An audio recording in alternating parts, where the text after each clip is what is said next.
everyone.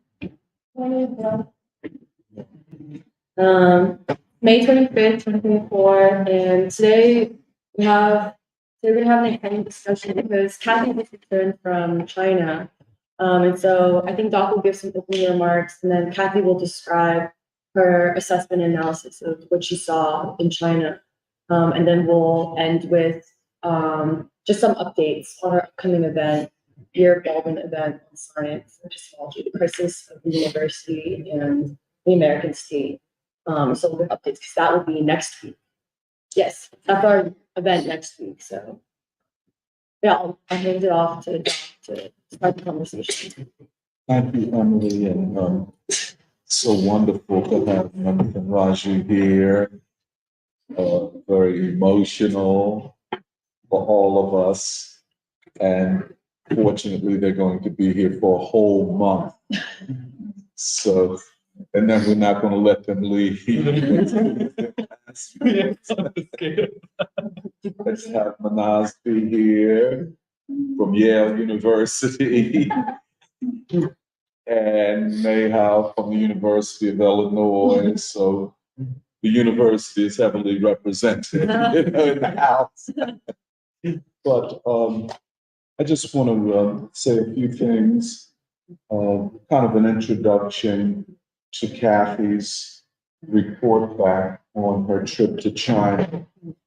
On Wednesday, well, first of all, let me say this. I've always respected Kathie's intellect and her capacities. I had kind of worked with her on a couple of her research projects, one on the Harlem Renaissance, especially the work that she did on free jazz communism, Archie Shepp, Bill Dixon, and how that was connected to North Philadelphia.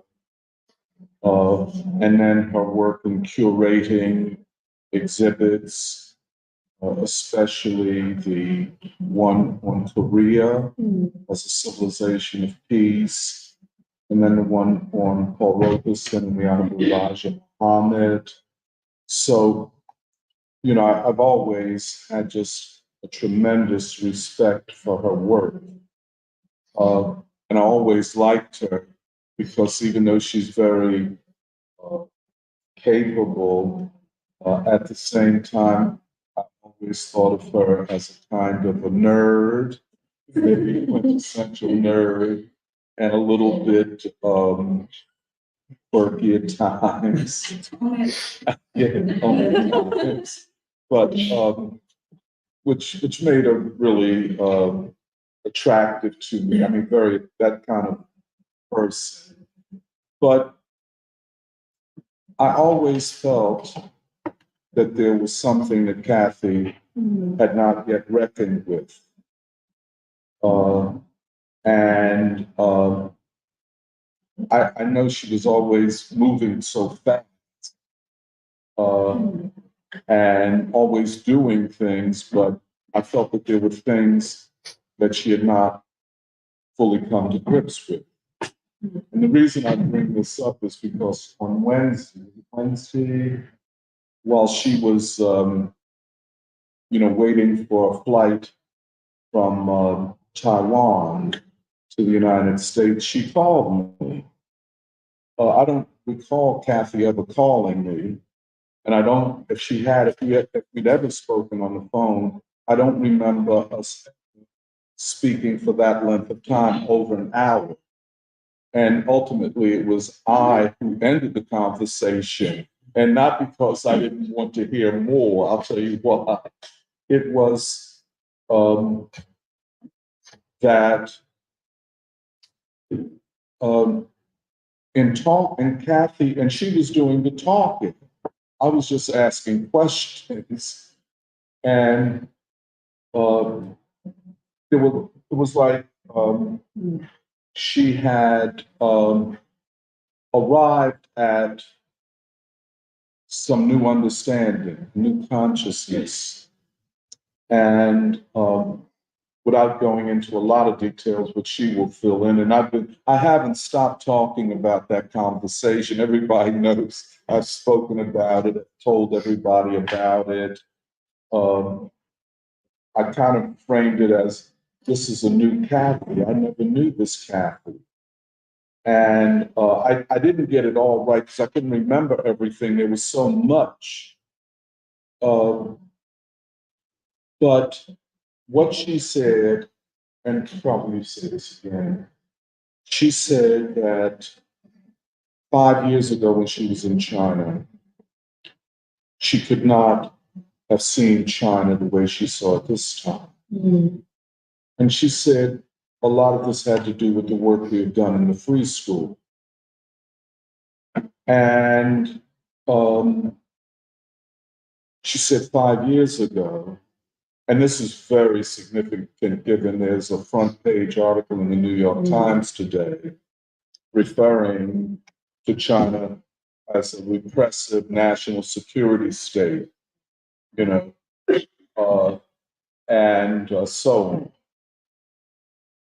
on. Well, of course, in their preparation for war, to demonize China and Xi Jinping and the Communist Party of China as a step towards justifying war over Taiwan. The idea of Taiwan being a democracy and China being a repressive state. But Kathie said to me in this conversation that 5 years ago she would have seen China and the fact that going to Tiananmen Square as a foreigner, she had to show her passport, and that tourists did not have the quote freedom to just roam around China at will. That she said, in essence, she could understand and see China. And in seeing China, she could see Chinese civilization, and that this was her civilization. And that what the Communist Party's vision for China was a vision that she could embrace.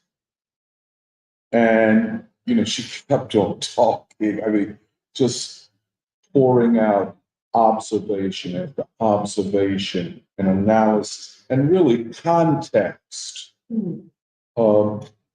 And she told me about Madame Sun Yat-sen's garden, which made me feel not so bad about my garden and me as being too bourgeois having a garden. And how in China gardens are a big thing.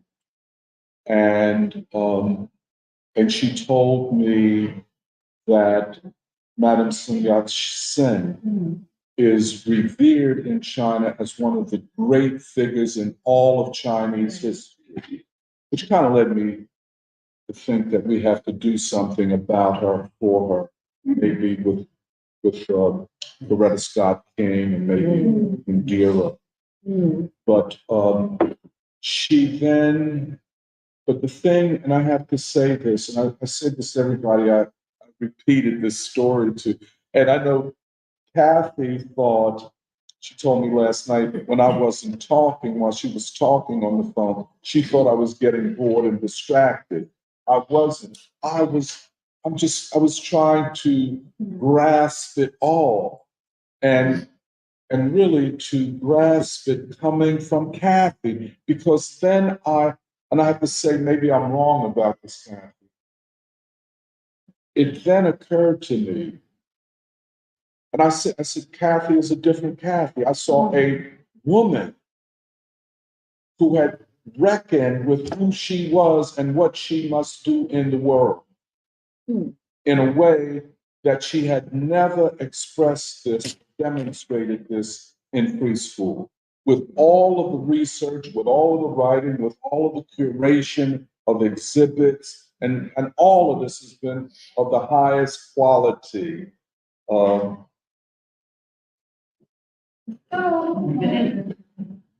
Of the highest quality. There was something profoundly different. And I guess maybe I don't know why she called me, but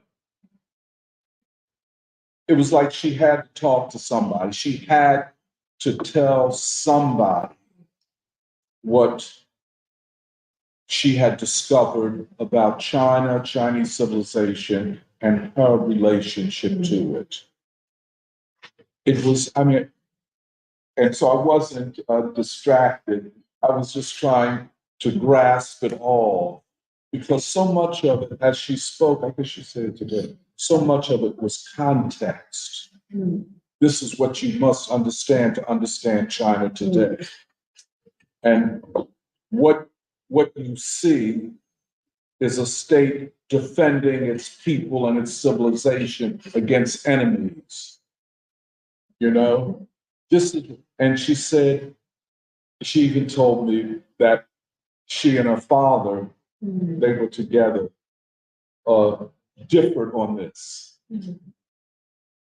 And this idea that to be Chinese, no matter how progressive in the West, means that you must at least appear to be critical of the People's Republic of China. You know, you can't be full-throated in support of the social contract the Communist Party has with the people of China, the great movement forward, and how the Communist Party is the vanguard of the defense of Chinese civilization. And there was in her voice, and it was very emotional for me, in her voice and the way she spoke, it was in effect saying that I'm on this side of history. It was like a declaration. And I'm not going to stop talking in a second, but I haven't stopped thinking about that because I had never had that. I'd never been able to see China in this way. You know, we know China in this larger sense, but for a woman from the West, of course, she had been raised in China as a child, and of course goes back and forth, and was in Shanghai and so on in the South too. But to hear someone that I know, like Kathie, who I guess literally you could say had broken her silence, had come to terms with something that she had not come to terms with up to this point. And this idea, I'll just end here, that you cannot separate Chinese civilization at this moment going forward from the Communist Party of China. And when she didn't say it, you know, since as she was on the plane, I was sending her tweets and all of that. As the forces of war have now begun to surround China, not because China is abusing or oppressing its people or any other people, but that China is a force against them. And the forces that want the unipolar Western hegemony are surrounding China in the war. And I heard as Kathie was speaking, an urgency, a determination that China cannot be left alone. Yeah, 1.5 billion people. But a nation committed to peace and not to war has to now arm itself and prepare itself for war. So I just wanted to say that. I guess it was such a moving and enlightening conversation. And when I said, well, Kathie, I have to get off the phone, it was over. Now, I haven't talked to Kathie more than 15 minutes on the phone. You know what I'm saying? And because Kathie's always moving and, she's always has so much to do. And that was so different, even the conversation and the urgency of what she had to say and her need to say it, to declare it, to own it. And I said this to everybody. I saw a new human being. So I'm interested to hear how all that is happening. Well, first off, it's pretty hard to follow Sue and be able to speak after this introduction because I feel like, well, first off, I don't think anybody has ever. Well, I think it's something that I think it's really, really special. There was a time when you at first asked me to speak on the conversation that we had, and I couldn't wrap my head around why. Like, we have the science conference coming up next week. We have a very, very the time like you even told me when you were on the phone, like, this country was things are accelerating so quickly. It's almost as if like when I left a month ago and I came back, like it's a different country. There's so much urgency to everything that we're doing that like now I would have to speak on my travels, and I felt really humbled and honored, but I didn't quite see the significance of it. But well, yeah, first off, it's really beautiful. I'm pretty moved. I'm really moved, in fact, that you have laid out, you've seen in the last few years of me being in preschool. And I think it's reflective of how important it is that something like preschool exists to be able to develop, like young people, like everyone who's found preschool to discover themselves and to be able to, contribute to humanity this way. And I'm just really, it's really hard for me to really speak right now because I think that it means a lot. It means a lot that I think I just want to say now here that like I don't think I could have been this person just without preschool at all. Like I like the biggest thing that I feel like I realized about coming back after 5 years to China, like the last trip in 2019, and this time in 2024, as much as China has changed, I realized it was me that had changed the most that I recognized. And that's really because of preschool. I really, really had become like that was like I had gone to China right before I really became in the ideas, the world of ideas, the world of like Pan Asia, Pan Africa, Du Bois, King, Baldwin, being able to see the world through the eyes of Black proletariat and therefore be able to see China. I don't think I could have done that.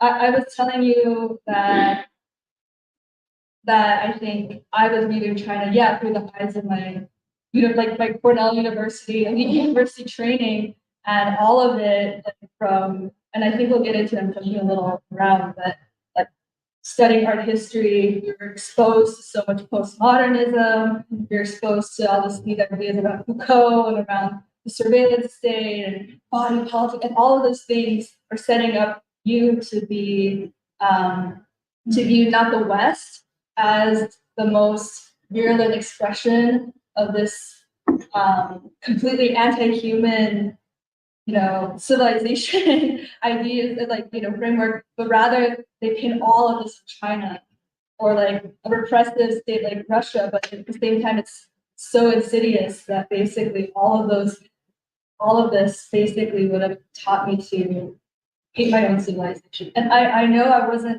I even think that growing up, even having gotten the chance when I was really little to live in Beijing for 2 years when I was in elementary school, like that was the time I felt really proud to be Chinese because my dad always told me, like he brought me to every single museum because he also like he's also somebody just like me that wants to like that just can't help but marvel that like Chinese people have contributed so much to world humanity in many ways, and to be able to develop all the different technologies, ideas, philosophy, and to be part of that lineage is something that he didn't want me to forget. And yet somehow along the road, when I came back to the US, I started getting my education at Cornell, I'd somehow either forgotten all that or in fact felt like it was the Communist Party that had taken this lineage and twisted it, which I think is the most infamous thing. It's where I think a lot of Chinese people, especially in America, really it's not uncommon at all. It's probably very characteristic of our parents' generation, those of us who are Chinese and here in this country. But I just want to say a big thank you to free school because, it's because I remember coming back from that trip in 2019 and actually like being more like I then taken a larger interest in reading the document. It was really coming into contact with people like at that time it was Nuri and Jeremiah and Doe who were on campus. At that time I hadn't yet met you, I hadn't met Emily, I hadn't met Alice, Roger. That just happened to be when I was still a student. And then coming into preschool and then coming and meeting everybody here who like just showed me how beautiful it can be to love your own civilization and to wholeheartedly embrace like even the most demonized countries in the world, but yet the people who carried on civilization and are doing so much to build and develop and cultivate a society where, that is committed to peace, that's committed to a world that looks different than how the West has constructed just the state of the world, and to be able to develop very advanced human beings like North Korea, like China, like Russia. I had never seen that before, and it caused me to realize like what was I doing holding on to so much hatred and antagonism towards China. It's 1.4 billion people. It's my people too. Like, what was I gaining by being so like ingesting all of this, all the ideology I was absorbing in the university and becoming so narrow and becoming so, I don't know. So it's very anti-human, it's very elitist. It looks down on people. Like, what was I doing absorbing all of this and letting this shape the world shape the way I see the world? And that's when I really realized that I could not continue the way I was before.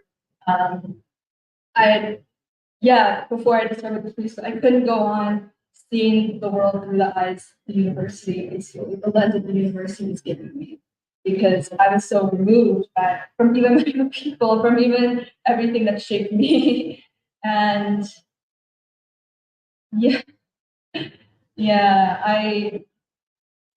I'm trying to understand what you're trying to say about feeling like a new person ever since I've come back from China.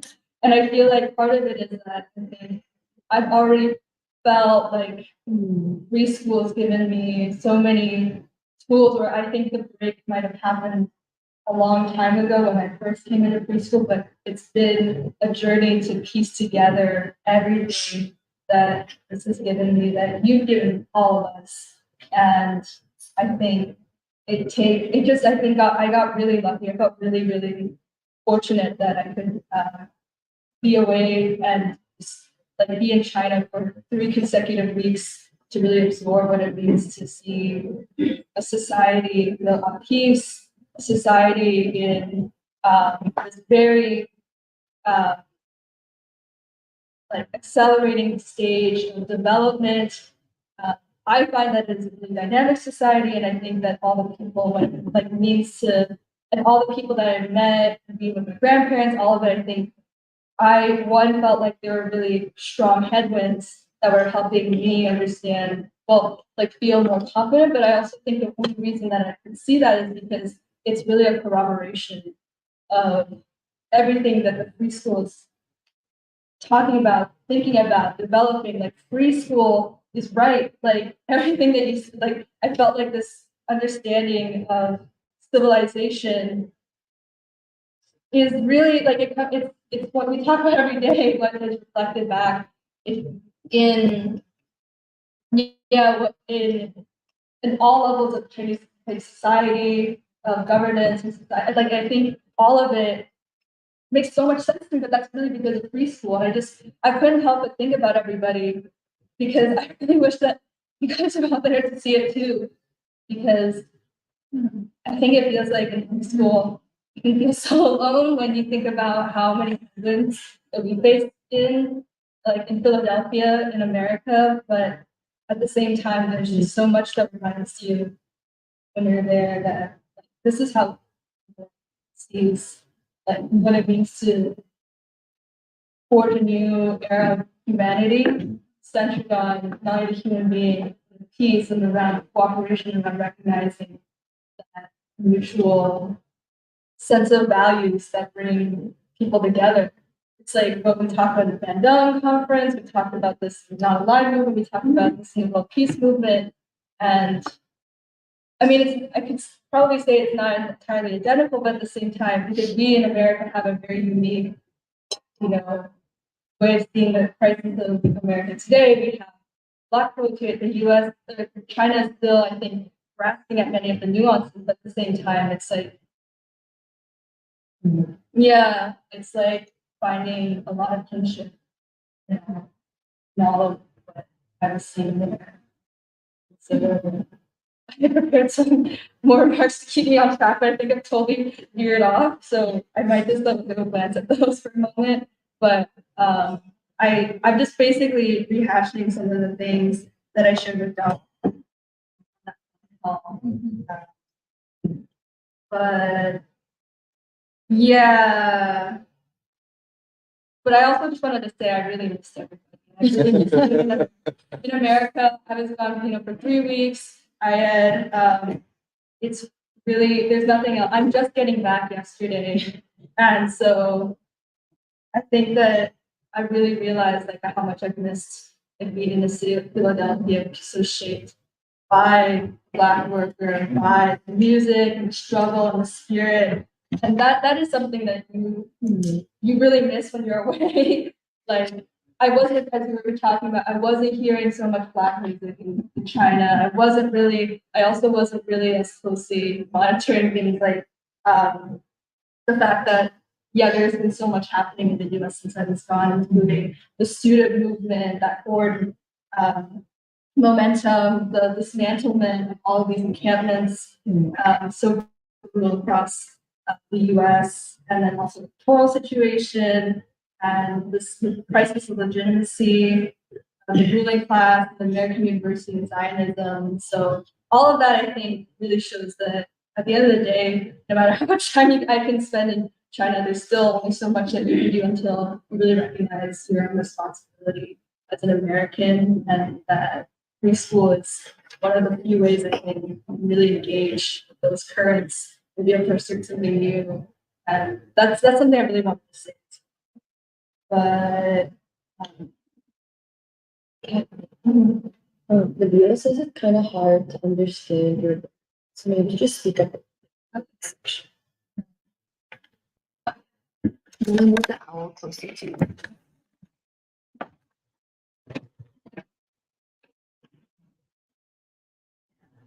sorry, I'm still a little emotional too, so it's a little hard to talk through.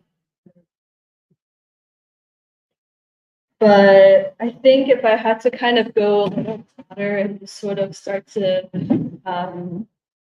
describe what I saw in those 3 weeks. I mean, maybe to jump back a little bit, I had originally scheduled this trip, thank you, so that I could visit my grandparents who are getting very old. I traveled with my father, as Doc had said. We had started my grandparents live in a city called Fuzhou, which is in the province that is most close to Taiwan. It's just across the street from each other. There, they actually speak some of the same dialects that is spoken on the Taiwanese Taiwanese island. And I think that many ways that this is a very shared culture between the two peoples, but actually a lot has changed because after spending about 2.5 weeks in mainland China, I spent about 3 days in Taiwan, which I really want to get back to because the shock or the kind of whiplash of moving between those two societies was really what inspired me. Because if I had just been in China, I would have been, having a very positive look on how that society was moving, but then going into Taiwan and seeing this existential threat of war, but also what all of these decades of living in a society that's constructed on this myth of like being independent and distinct, and in fact, the legitimate era of the Chinese civilization instead of the People's Republic. All of that really kind of shocked me to my core. But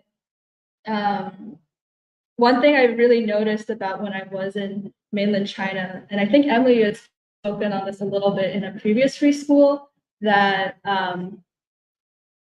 Xi Jinping has now formalized a body of thought that I think is now been entered into the political canon of the Chinese Communist Party alongside Mao Zedong thought and Deng Xiaoping thought, and so Xi Jinping thought is very unique. Like that is a huge contribution. I think it only was formalized, I think, at the end of last year, but it's already, I think, taking shape and I think restructuring a lot of how Chinese society is oriented. And yeah, and I think it all comes at a time when I think Chinese society is really cognizant that the future looks very uncertain, and that uncertainty is both very much external and they're also internal, but the external part of it is like what you were talking about in terms of this increasing front of attacks and encirclement and economic sanctions that the West is already putting on China, but also definitely that this is something that, given the American electoral situation, they very much even know that if, like, since these past few years under the Biden administration, it's already looked very, very tense, that the shakeup that the election represents only represents also more ambiguity, uncertainty for the Chinese nation. They're not so sure how Trump is going to act, but they're prepared if it has to enter yet another round of economic, even a trade war or like an economic situation that looks also antagonistic. That's what I was going to say. But yeah, and then of course there's a threat of Taiwanese independence and whether that'll bring war. That's something I've been speaking to as well. But because of those economic tensions as well, that also increases a lot of pressures that internally the Chinese people are facing, especially since I think for like the past 20 or so years, like under Deng Xiaoping, there's so much emphasis on economic development, but also export to the West, like relationships with the West, like sending students abroad to the West, and then in the last decade or so, like sending tourism to the West, like all of this created, I think, a lot of room for upward, growth and development. But at the same time, because of these increasing sanctions and being the West cutting China off from the world, that is creating, I think, some pressure. Whereas I think the students that used to want to go abroad, like now have to remain domestic in their university pursuits, or there's a lot of different markets or sort of like different industries that would have used to export. They have to think about what it means to remain more concentrated on the domestic market. But at the same time, there's also been the past few years, this, I think, alongside Xi Jinping as well, his crackdown on billionaires and just all of this money making and all of this corruption. And it truly is something that I think permeated Chinese society on so many levels, from the economic to just the everyday social values to even on the level of politics. But that is something that they're very much taking very seriously. And I think that is something that's really to talk about. That's really important for China to recognize, because replacing, I think, spiritual strivings with money making was something that I think is something that's affecting like maybe at least like 2 generations of young people, if not more. And so that's something that I think really matters as well to recognize. And then one thing that China has also been doing alongside, COVID shut a lot of things down, and that was when things were really tense also with the West as well, is that I think Xi Jinping had made it harder for Western foreigners to just be able to come in and just walk into any Chinese school and start teaching English to to children. And I think that's something too. That's something I had felt when I was, being a foreigner and having to show my passport in many places. Like, I thought it really made a lot of sense because in past years, I feel like Westerners had really started to treat China as like a playground of sorts, a way to make money or a way to, parasitically be able to gain a lot of experiences or money. And that is something that I think, while I still saw foreigners in China, especially in Shanghai, a center where there was a lot of people from the West, traditionally up until now, I think it looks a little different. And I think that is something that's I think that's a really good reorienting of Chinese society, actually.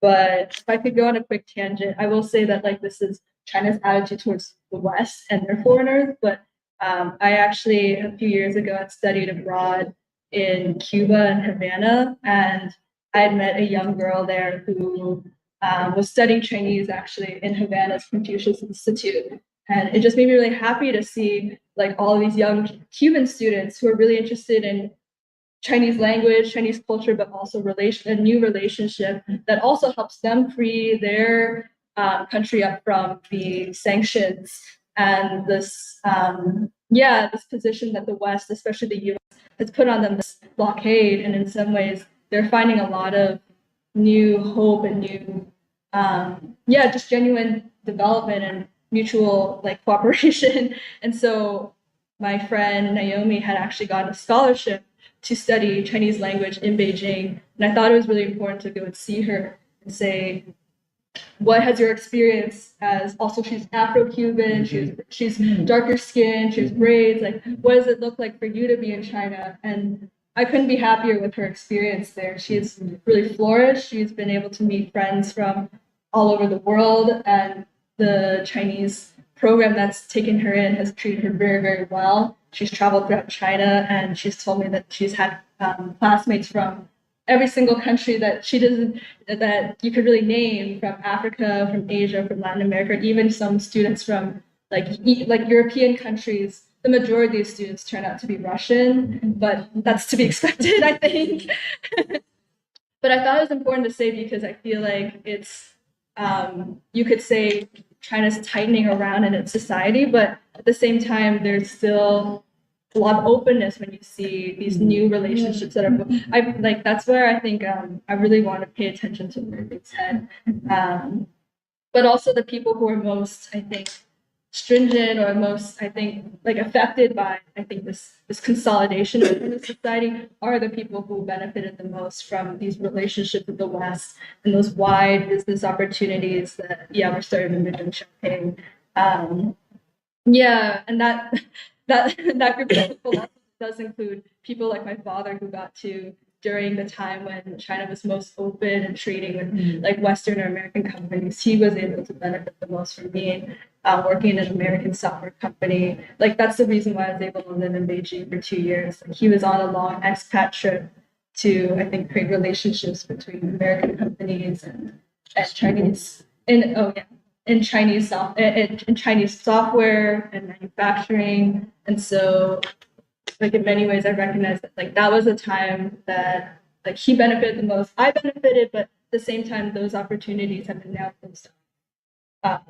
But at the same time, it means that there's a reopening, I think, of new configurations, and in many ways, it's a reorientation of Chinese society around just higher moral and ideological political standards. But at the same time, I want to also say that it seems like it's clear that a lot of this is coming from the party, and it's steering and charting a political direction and implementing it. But at the same time, that can't be the only force, I think, moving forward as society. I think you also need a more organic, spiritual force that originates from the people, and I think drives them to make this vision not only more real, but also just more whole and brings it, like, as we talked about, like, into the realm of the heart and the soul. And I think that that's closer to what we talk about in terms of civilization. And I think that's still something to be worked out. But I just want to say that because I think a lot of people who maybe among the left in this country, for example, might go to China and might, see all of this that the party is doing and think that's the only lesson they need to learn from China. And I just don't think it's true, because what they would miss entirely if you're so focused on like communism or like, all these slogans everywhere and like insignia of the Communist Party, is that you would miss actually one of the larger, or a very important driving force in Chinese society that's also being, I think, called forward and brought into a new era, which is Chinese civilization. And so for us in the free school to be thinking so much again about civilization is really important. Like, you just can't have the party alone, I think, driving this. And I think that's something I continue to try to understand, and the reason why my father and I went to so many different museums, to many historic gardens, as I was mentioning to you, historic palaces, and to understand the achievements of Chinese civilization throughout history and to understand what that means for Chinese people today. And I think that why I say all that is to say, yeah, like that is a big wellspring for renewing the Chinese spirit, right? Like that rejuvenation of the people and its nation. And I think it's actually in many ways very it's a big interest among young people to be going to these places, to actually be going there and actually learning, but also even trying to find ways to connect with that history. They do that through wearing, I think, Chinese civilizational clothing, and to go there and to make sense of like what it means. And so in some ways, I'm saying all this, and sometimes I would look at it and it was almost like I saw every other like young girl on the street was wearing those clothes. It was because I see it as like, not all of them might be down entirely with the Chinese Communist Party, but in some ways they recognize that this is where they come from. They're not like, many of them might have in the past like run straight to the arms of the West and adopted that way of living, that way of behaving, presenting themselves. That I think this is something really interesting unfolding among young people, this interest in civilization. But it's still something that, like we'll see how that develops, because I think, 10 years ago, those are people that would have, I think, been on those big tour buses that went to Europe or went to America, but they're now developing tourism across China because of all the difficulties of now even accessing the West, because of both how the U.S., especially how the West is cutting out Chinese people from the world. And so I think it is developing a more shared sense of, I think, identity and nationhood by being able to go to the places that would have been more remote or different for even Chinese people, because China is such a big country. And so I thought that was really, really interesting in terms of the front of, I think, consolidation. And I think it's not lost on people that Xi Jinping himself has talked a lot about the culture and civilization. So all the different art museums I would go to, a lot of exhibitions would have introductory texts that would reference like a line about that Xi Jinping has said about culture or civilization, or especially Chinese civilization. And so I think making that connection very ideologically clear is something that the party is taking very seriously. But all of that, I think, becomes really sharply contrasted when I went to Taiwan, which really, when I flew from Fuzhou to Taipei, it was just about like an hour. It's it's a very short distance, but I felt like I crossed over like a whole universe, and I landed and I was like, wait, what is this? And so it really, I think, sharpened all the different contradictions that I think that we've been talking a lot about.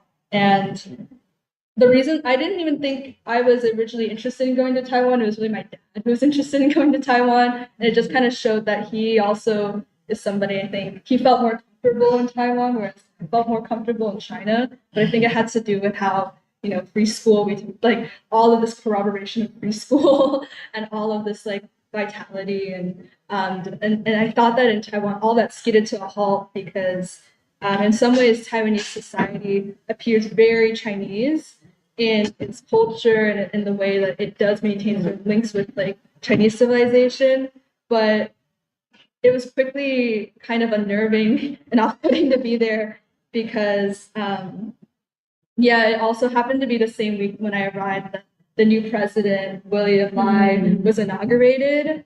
And that too made it just like he is a president who, like, whereas I used to think that the previous Taiwanese president, Tsai Ing-wen, was Cornell educated, like, and really demonstrated her relationship to the West. Like, I thought she was hawkish enough, but it seems like this new president might go even farther. And so something about trying to make sense of Taiwanese society became like my priority, just because it felt like in many ways, like Chinese, but at the same time, when a people or a nation develops with a very different history, a history based on anti-communism and all of these myths they tell themselves about like being, this democracy, this bastion of democracy in Asia, and like in many ways, like inheriting Chinese civilization even more so than mainland China. Like all of that, I think, produces a very specific kind of people, and that's why I was talking with Michelle when I was there, trying to be like, what, like, how did this people come into being? Why do they look the way that they do? Why do they sound the way that they do? Like, what do they think about? What are their aspirations, and how do they see their future when it's so like, in order to sustain their like quote unquote sovereignty and their lifestyle, it requires such a, I don't know, gargantuan leap or like this like tethering to the West that just feels to me so tenuous or just irrational. And so one of the things that I quickly realized is that Taiwan was colonized by Japan from like 1895 until the end of the World War II, so about 50 years. And it was a very extractive kind of colonialism. Taiwan is a small island, but it has a lot of resources, very fertile land, like lumber, like all of like, and so I think Japan's many like wooden buildings are actually built by Taiwanese wood. And so I'm trying to understand why that today, many years later, like Taiwan still has this very cozy relationship with Japan. Like it's still very overt. They maintain all these business connections. They maintain all of these cultural connections. They maintain a lot of things. And I just felt like it was really baffling to me because I feel like there's no shame in this game to just put like, no, there's like Hello Kitty on the trains. There's like every other restaurant is a Japanese restaurant. Every other company, like business is a Japanese business. Like there's Japanese pop culture everywhere. And I think that even those beauty standards have like deeply sunken into the Taiwanese people. And I think like that has shaped like how young people or many generations of Taiwanese people present and model themselves. And it just felt like when I even stepped into the city of Taiwan, it was at night, so all the lights were on and all the signs were lit up. And I just looked around and I was like, I've been to Japan before, and this feels more like a Japanese city than it feels like a Chinese city. And I thought about it and I was like, yeah, it's architecturally that way. It was also, I think, like almost like in essence that way too.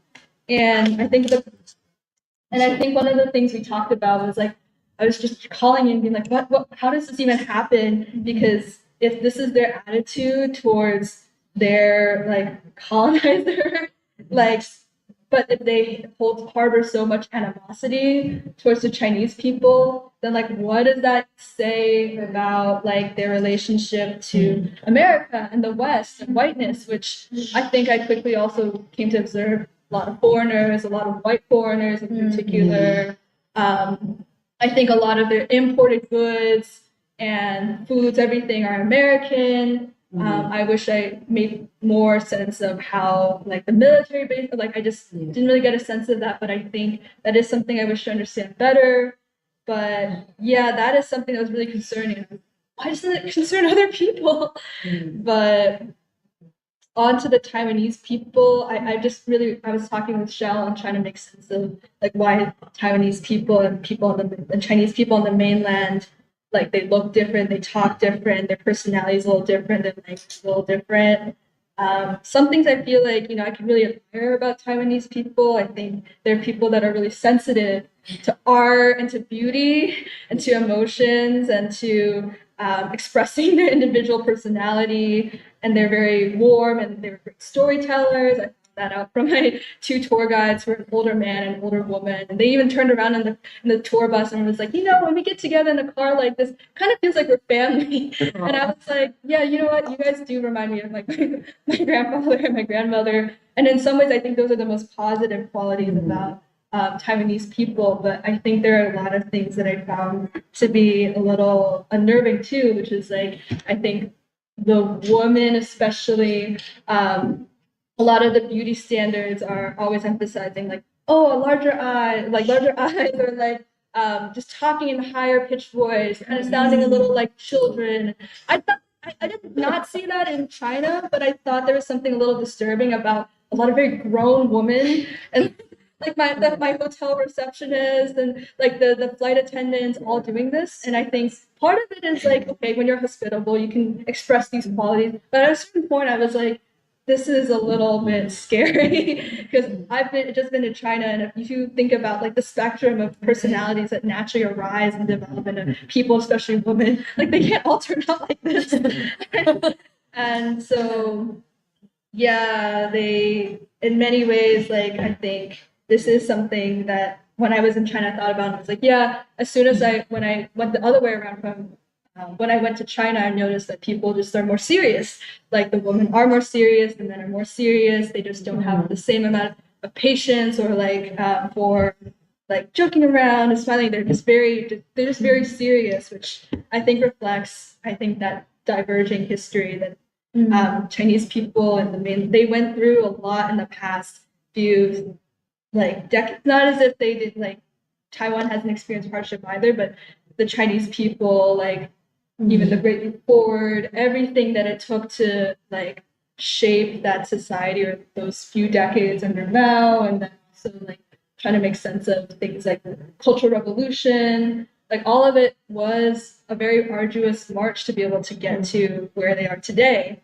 And so my grandmother even told me right before I left, like, yeah, Taiwanese people enjoyed this very high standard of living much earlier than we did. Now it's much more even, but they're going to be different than us. And it just like became so apparent when I was there.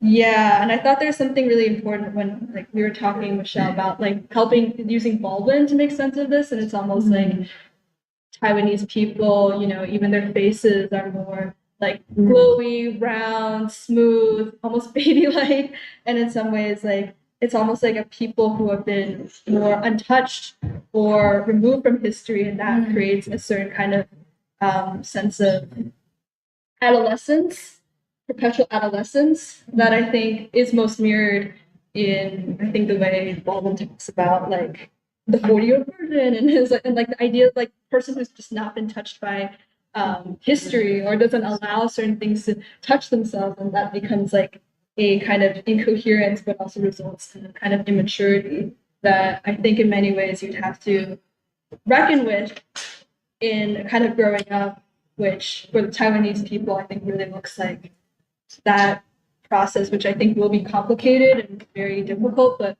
when that day comes of reunification, having to reconcile what it means to really be Chinese, to have not dealt with this history, to actually deal with what they have done to themselves those past few decades, all of that I think will be really challenging. But at the same time, I think that's the way that this people will finally become whole. Yeah. But the last thing, oh yeah, I think that part of like the reason that I also found Taiwanese society so interesting is that because bringing like the South Korean and Japanese beauty standards into their society have like very much like feminized the woman, and it's also I think affected the men as well.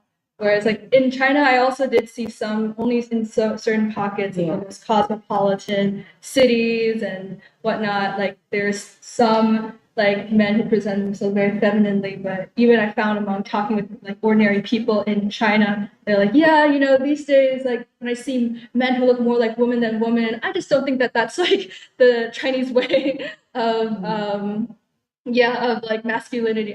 I think this is a step backwards, but in Taiwan, I don't think it was like that. I think about 5 years ago they legalized same-sex marriage, and so I had noticed like more more like lesbian couples. I feel like I noticed more like feminine men, and that's not to say like those are inherently like negative things. It's more so like absorbing a lot of these like values from the West, and especially around this culture of like the LGBT culture. And so I felt like that was something that in turns I think buttresses more of their understanding of Taiwan being this bastion of democracy. Like, look how progressive we are towards like LGBT issues. If we were to reunify with China or whatever, like we would this would be a big blow to us. So we can't have that.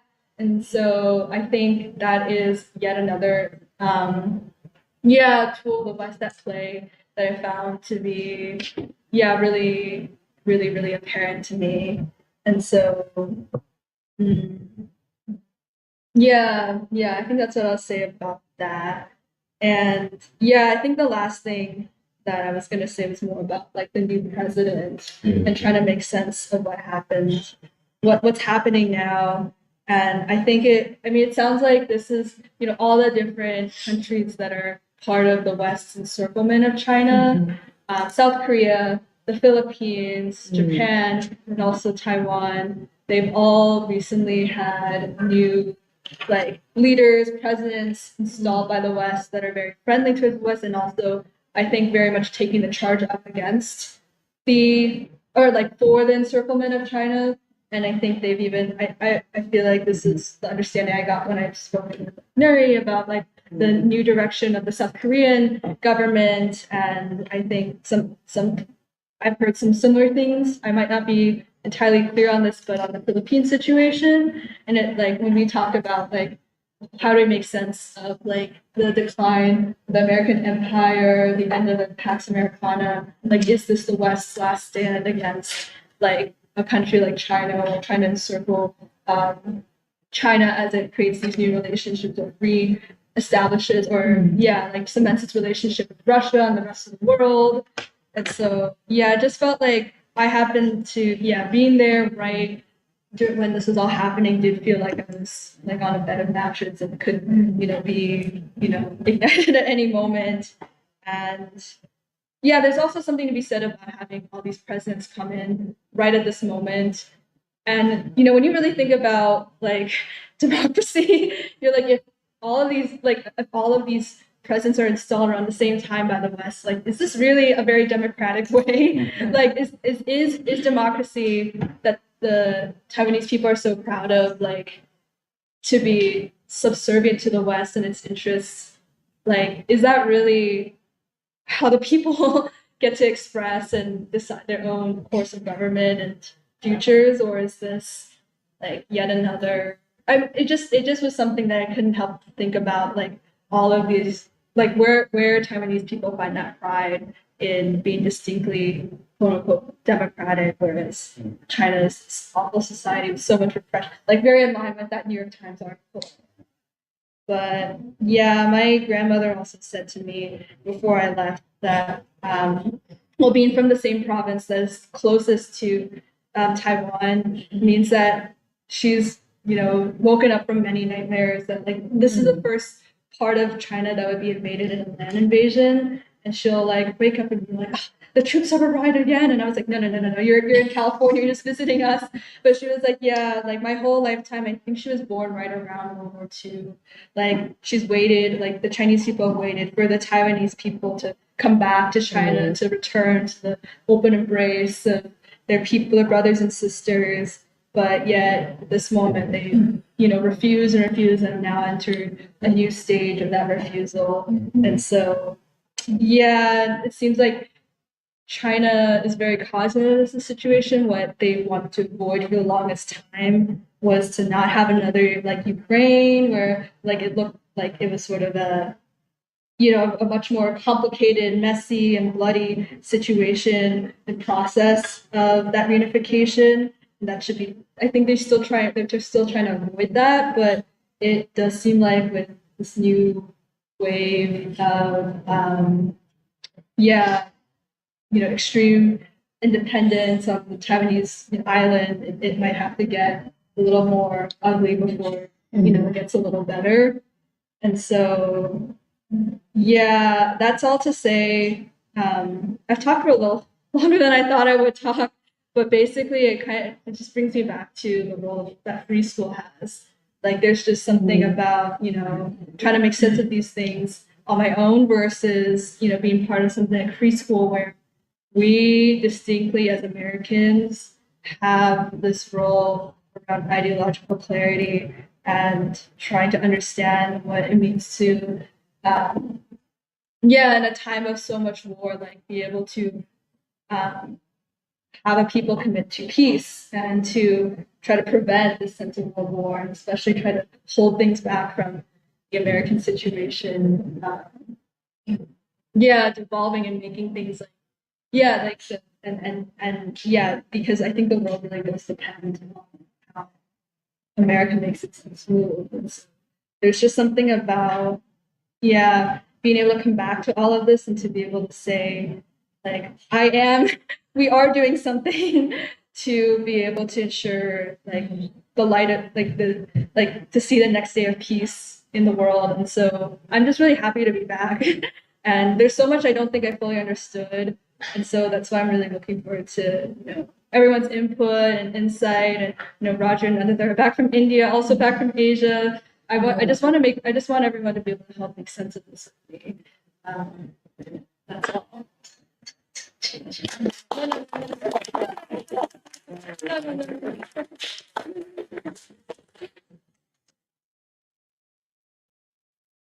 Well, I'm really happy to hear about Kathie's experiences because the part of China that her father's from is also where my family's parents are from, and then also where Michelle's ancestors are from. And in a sense that, like, I think it confirms a lot of the experiences I've had over the past couple of years going to China too, and the pride that we've been able to feel for the civilization we come from. And I think many Chinese Americans in this country probably feel that their civilization and then also being American are at odds with one another.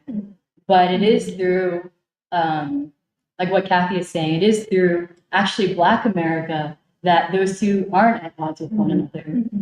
And that we've been able to reconcile being both Chinese and being both American. Because Du Bois had gone to China, I think in 1968? No, not the 1960, 58. One of those years, I forget which years. But then when he said, like, being in China, he felt free, is also, I think, some of the sentiments that I've felt over the years. I know as a child, growing up in America, then during the summers, I would go to China. And I felt free in the sense that I'd be able to like run around in like the communal neighborhoods that it was set up in. But also this time going back, it's like you don't see a lot of the strife that you see in America, where you don't see the poverty that you see in a city like Philadelphia. Like there is no, I don't think I saw a single homeless person in my entire time there. Like mental illness, like the streets are also clean, like super clean. potholes are fixed. I didn't even see a pothole. And so, like in those ways, like I think people feel free because there's not all the pressures of a society that's breaking down on people. But that city or that province is also particularly interesting because it's right across from Taiwan. And so just historically and economically, there have been ties between the two areas where people will go back and forth between Taiwan and then between Fujian, which is that province. And the last time I was there, actually, when I was at this barber shop, I saw these like two older gentlemen talking. One of them is in the People's Liberation Army, and then the other one is in the Taiwanese Republic. Actually, the Taiwanese Army I just looked up is called the Republic of China Army. But they were talking about the situation that was arising, and what they were saying was actually like us old people, let's not fight. And what they were saying is like they come back and forth between China and the island of Taiwan, and there's just so much shared civilization and also family too. Where like Michelle's father's mom was it? I don't remember. The mom's Netflix is actually from the same area that Kathie and I, our parents are from. And it is really interesting where it's like people who have been, and actually this is what Putin said about Ukraine too, which is like people who had been family overnight, they were separated with Ukraine or the fall of the Soviet Union. And it's interesting because actually maybe Emily can follow up with this, which is that like I think for some of us we've had to reconcile what being Chinese means and actually like how different we would have been had we grown up in China. But in some ways, all of us in this room who are Chinese but grew up here, we were meant for something more complex. Complex in the sense that like in Chinese society, like obviously all societies are complex, but America in particular, there's something that there's so much to make sense of here. And actually yesterday I was on the call front with like this childhood friend of mine. She grew up there, so whenever during summers I'd go visit, I'd see her. And the first thing she asked me was, "Are you guys okay over there?" And I was like, "Wait, what do you mean?" And I didn't realize that she was like following the situation in America so closely too. And I was like, "Oh, what are you talking about?" And then she was like, "Oh, like the protests, like you see them, it seems really dangerous. And you told me last time you went with your teacher, you to one of these, like what's going on?" And I was like, no, I'm okay. But yes, there's a lot happening here. And it's interesting because while we have so much to learn from China, there's also a sense in my conversations with her that also China needs a lot of Afro-American because there is this issue where there's a society where there's just been such intense development where there's like academic achievements and like the pressures of school and work. And there's the spiritual component, I think that Xi Jinping is also part of trying to bring back, which is how do you face the materialism and the intensity that has come with such a society. And I was talking to this friend of mine, and she was feeling pretty demoralized because of looking for jobs and all of that. And I like talked to her about King and about Baldwin, and she's like, "Wow, there's not a modern, I think, comparison to such world figures." And then on a tangent, actually, I feel very proud to be from, or for my parents to be from there too, because Xi Jinping was actually like the head of the Communist Party body of Fujian, and so he has like a special connection to that area too, and it's also its relation. So he knows also deeply the relation to Taiwan. Yeah. Well, I really appreciated your recap, Kathy, because for me, I'm actually most interested in, like something we've said before, but I feel like you built upon it, which is, Speak up. which is, well, first of all, like when you were talking about, for example, those young women who were wearing traditional clothing, and you said something where you were like, I don't know if they support the Communist Party or not, but maybe they do, maybe they don't. But the point is, like, I actually thought about how I kind of feel like when you just stay in America, you lose sight of certain forces or categories that actually are shaping, like basically political categories or forces that do shape basically the human beings that produce in society. And I was thinking a lot about, we talked about this in the China conference, but I think it's coming up more and more, even when we talked about Tagore and why Tagore is so important to Chinese people, for example. It's not just because of the aesthetics of the poetry, it's not, there's something deeper about basically whether you want to call it civilization or how a system shapes people or the choices, this, like, the relationship. I feel like there's something important about, and I don't know the connection, but in China, for example, young people, even if they're unhappy about certain things, I think young people in China will not question the state as much as they would question young people in the US question the state. And I think that's significant. Because I feel like in China, the party and the state is somewhat linked. Like I don't know exactly because I haven't looked into it as much, but the party and the state are somewhat linked. But then there's the relationship between the state, the party, and the people. But then in those three, there's also I think we're talking a lot about what about civilization? Is perhaps there's something important about civilization, party, state, people, that those connections, the way let's say the American people do not have, they question the state every day. The people, like all sections of the American people question the state to the point that there's like, even though there are two parties and maybe three so-called alternative parties, it's all the same party because it's all the same state. And there's something wrong with 70% of the American people believe that the whole state needs to be changed. The whole system needs to be changed.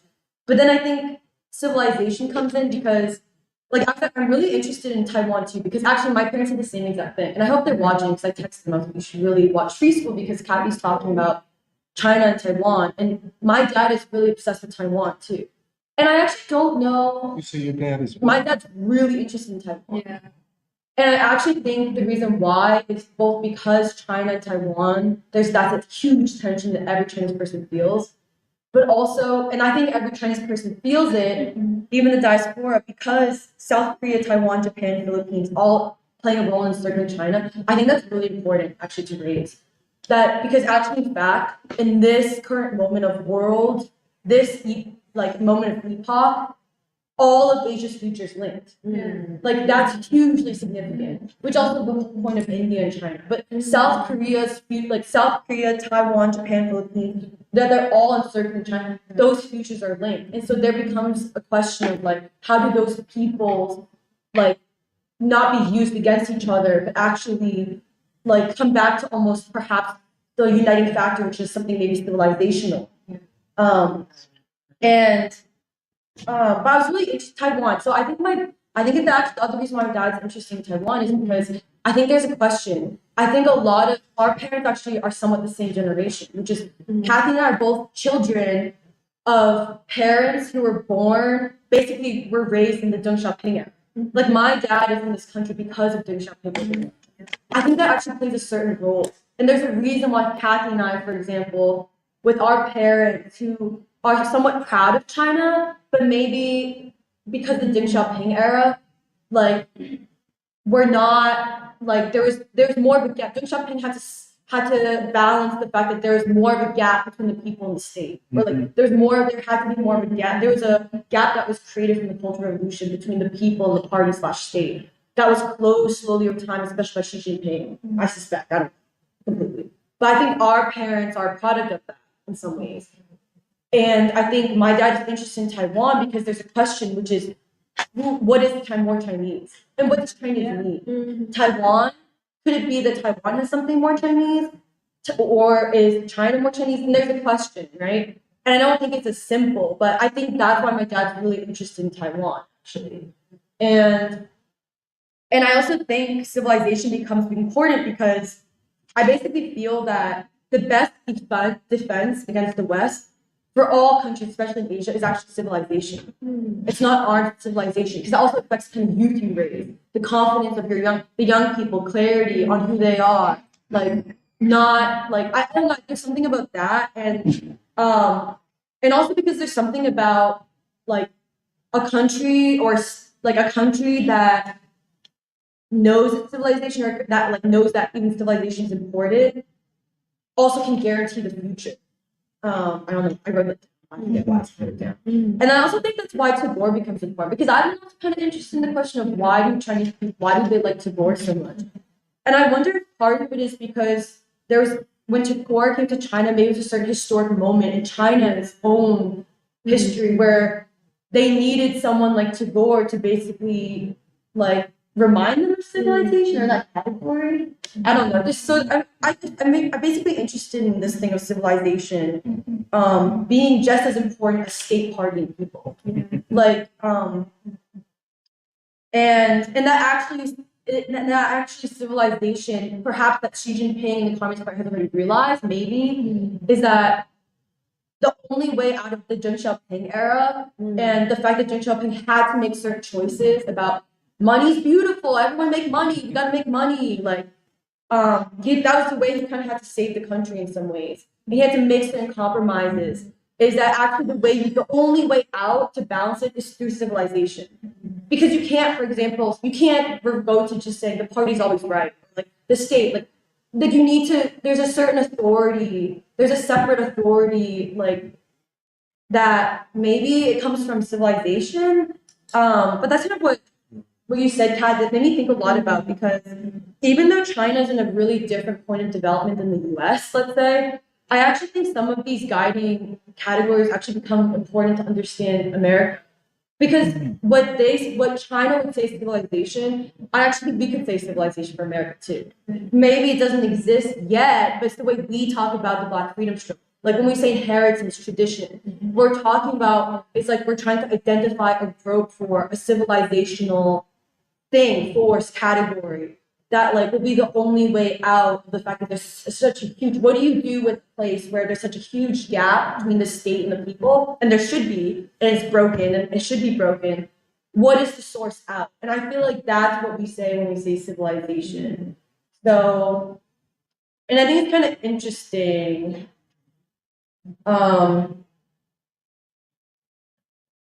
Yeah, that's all I wanted to say. Oh, and I think Japan, Taiwan, and South Korea are actually totally. I think there's a lot of similarities, and Japan's a separate sort of thing, right? But I do think South Korea and Taiwan, there's something really important about that. There's something. It's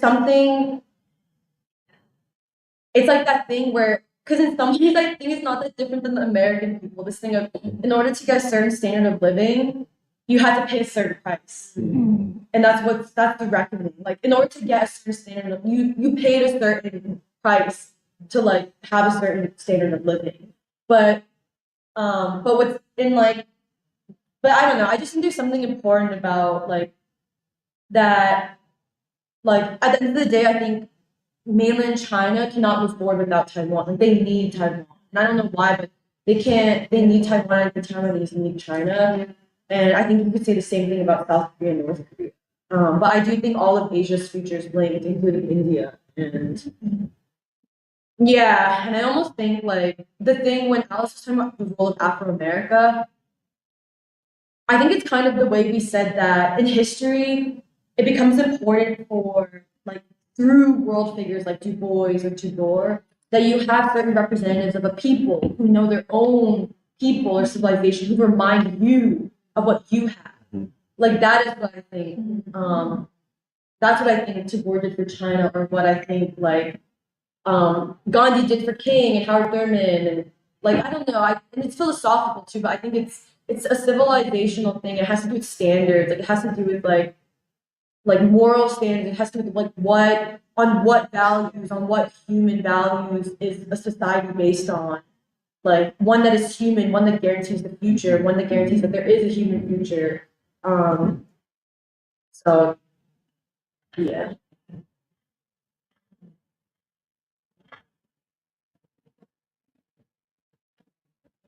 Well, if I could just say, I mean, thank you, Kathie, for um, because I think what you're also, I mean, this is also something that we realize in our work in India is that there's an intense ideological battle going on in Asia, and it's a battle for what terms these nations will come together on. And I think the two competing sides are exactly what you said, Japan, South Korea, Taiwan, and now, unfortunately, under the current government, India is leaning towards that. And on the other hand is China, who has, repaired its relationship with Vietnam, and mostly all other Asian nations, I mean, to be honest.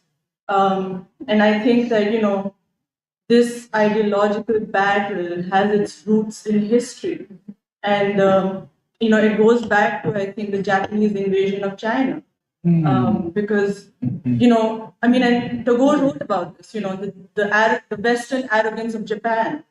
And, the way they started to see themselves as a competing civilization to the West and forgot their own civilizational roots. And I think that, when they invaded China, they had a vision for Pan Asia, but it was a vision based on war and exploitation. And kind of, actually, it makes me think a lot of Dark Princess and that conversation, between all of the different Asian nations and Matthew. And Matthew raises the question: where does culture come from? Does it come from the aristocracy? And is the future of Asia to go back to the aristocracy, or does it come from the people? From the bottom. And I think that's what you're picking up on, this contrast between Taiwan and China, where I think China's moving forward based on a new cultural foundation based on its people and their struggles. But Taiwan is stuck on a notion of culture that's, to be honest, static, and based in, based ultimately in a notion of the aristocracy, I think, the feudal. And we've seen this ideological confrontation is very intense in India, and people say it like that. They say, well, there's the pole of democracy, democracy, which is Japan, South Korea, and Taiwan, but then there's authoritarian China, and I think this is. People have been asking us why, okay, yeah, Tagore visited many nations, although he was most warmly received in China. Why are you talking about India and China through Tagore? Why not all of Asia? But that's the central question. It's the question of China. And whether Asia will be able to embrace this new center of unity. So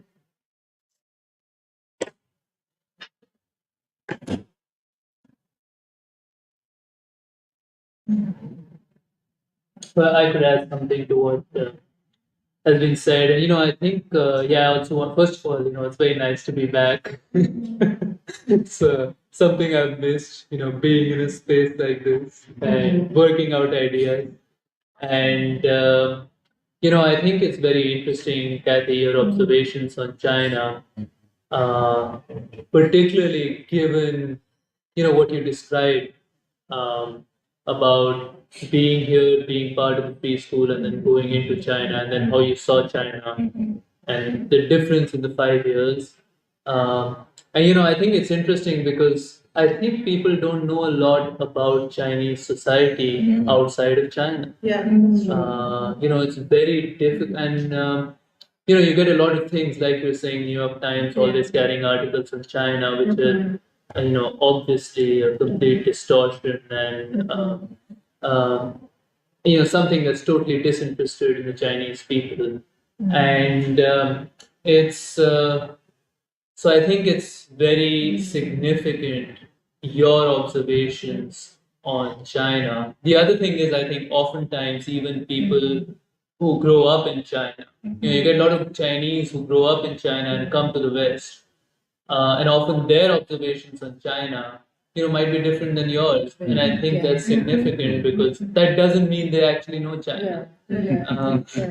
And It's I honestly think you bring a unique perspective in understanding China, which is closer to the truth about Chinese society. And I think I agree with a lot of just based on what we found out so far, based on the few people we've interacted with, on what you see as going on in Chinese society, including the significance of Xi Jinping and Xi Jinping thought, and the the turn away from the Deng era, and this question of Asia coming together, which is being discussed, and what we've discussed in the preschool in the past, Pan Africa, Pan Asia, and the voice's vision, and this whole thing in Dark Princess.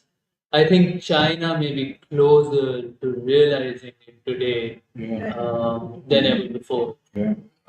It's managed to really sort out its relationships with most Asian countries.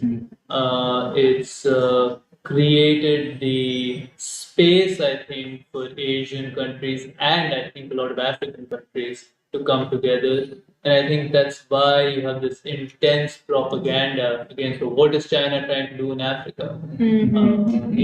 And I think the worry is that China may be close to realizing, or at least the beginning of the realization of this thing of Pan Africa, Pan Asia. And I think the other thing that's very significant, what you're saying in the beginning, Madam Sun Yat-sen, because, and I want to ask you whether you think the Taiwanese people can be called a people. Because very interesting. I mean, is there something like the Taiwanese people, and or is it just is it just the Chinese people, and then Taiwan and the role of Chiang Kai-shek, and I think one should really speak about the foundation of Taiwan as a betrayal of Sun Yat-sen, and a betrayal of the ideas of Sun Yat-sen. And that's why Madam Sun Yat-sen, I think, becomes so important. And I was remembering the research that Alice did on her, a few days ago when we were talking. And she seeing herself as continuing the ideals of Sun Yat-sen and becoming such a central figure in the, Chinese struggle against the Japanese and the Communist Party of China. She meets the boys, she meets a lot of other, she comes to India. And I agree, a very, very deeply significant figure that has to be celebrated. And I do think that the Chinese today are trying to do something that comes together with the project of the free school, which is working out this idea of civilization. Because the Communist Party of China, and then that forms in a specific moment. You have the Russian Revolution, and that leads to the formation of the Communist Party of China. But then today, and of course the idea of Marxism, Leninism. But then today, how do you work out that idea with Chinese civilization? I mean, sometimes I work them describe, the synthesis of Chinese civilization and Marxism. I don't know if that's necessarily the right, but I guess we have to work out what the way to talk about it is. But really, there is this attempt at a new synthesis, which is going on, and I agree that Xi Jinping is playing, honestly, a world historic role in that. Yeah, so it is. Well, one thing I want to say is like, because when in free school, actually, that was interesting, like, saying that what China is doing now is actually really similar to free school, because when we brought up the term revolutionary chronology in America, I thought that was really deep, like they're getting the chronology right, because even at the National Museum of China, they don't actually talk about Marxism that much. They're terms, but their own chronology. They have an exhibit that's the chronology of the People's Republic of China. And it does not begin with the founding of the Communist Party. It begins with actually, it begins with Japanese invasion. That's very interesting. It begins in that era when they talk about the founding of the People's Republic. And I only just put that Yeah. The Communist Party of China forming is like comes much later. Instead, like their founding has roots in like even the way they perceive their revolutionary struggle. It does not begin with Marxism. It begins with Lin Zexu, right? Oh, sorry, Lin Zexu, who's the guy in Fujian who threw away opium as a stand against the British Empire. Yeah. They revered those heroes. It starts with heroes like that who said who threw away opium that the British were trying to put in China. And like so even that, the chronology, like the way China is seeing itself now. The way and that's a project of the Communist Party, because the Communist Party of China, of course, is the one who they're the ones who are putting those having a role in the exhibit of how should the Chinese people see our own history. And that's clearly something they had to work out, which is they don't see themselves as Marxists, they see themselves as Chinese. What does that mean? Or I don't know. So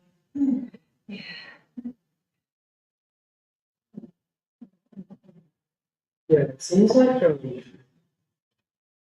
part of the task that China is undertaking is one, like this question of civilization, but also question of modernity. Because yeah, like I was just reading the speech that Xi Jinping gave on like November of last year. Yeah. At like a meeting on inheritance and development. Also, it's kind of funny because I feel like a lot of like Chinese like concepts, like you'll like read it in like, papers and speeches, but the titles of the speeches are very kind of banal, I guess.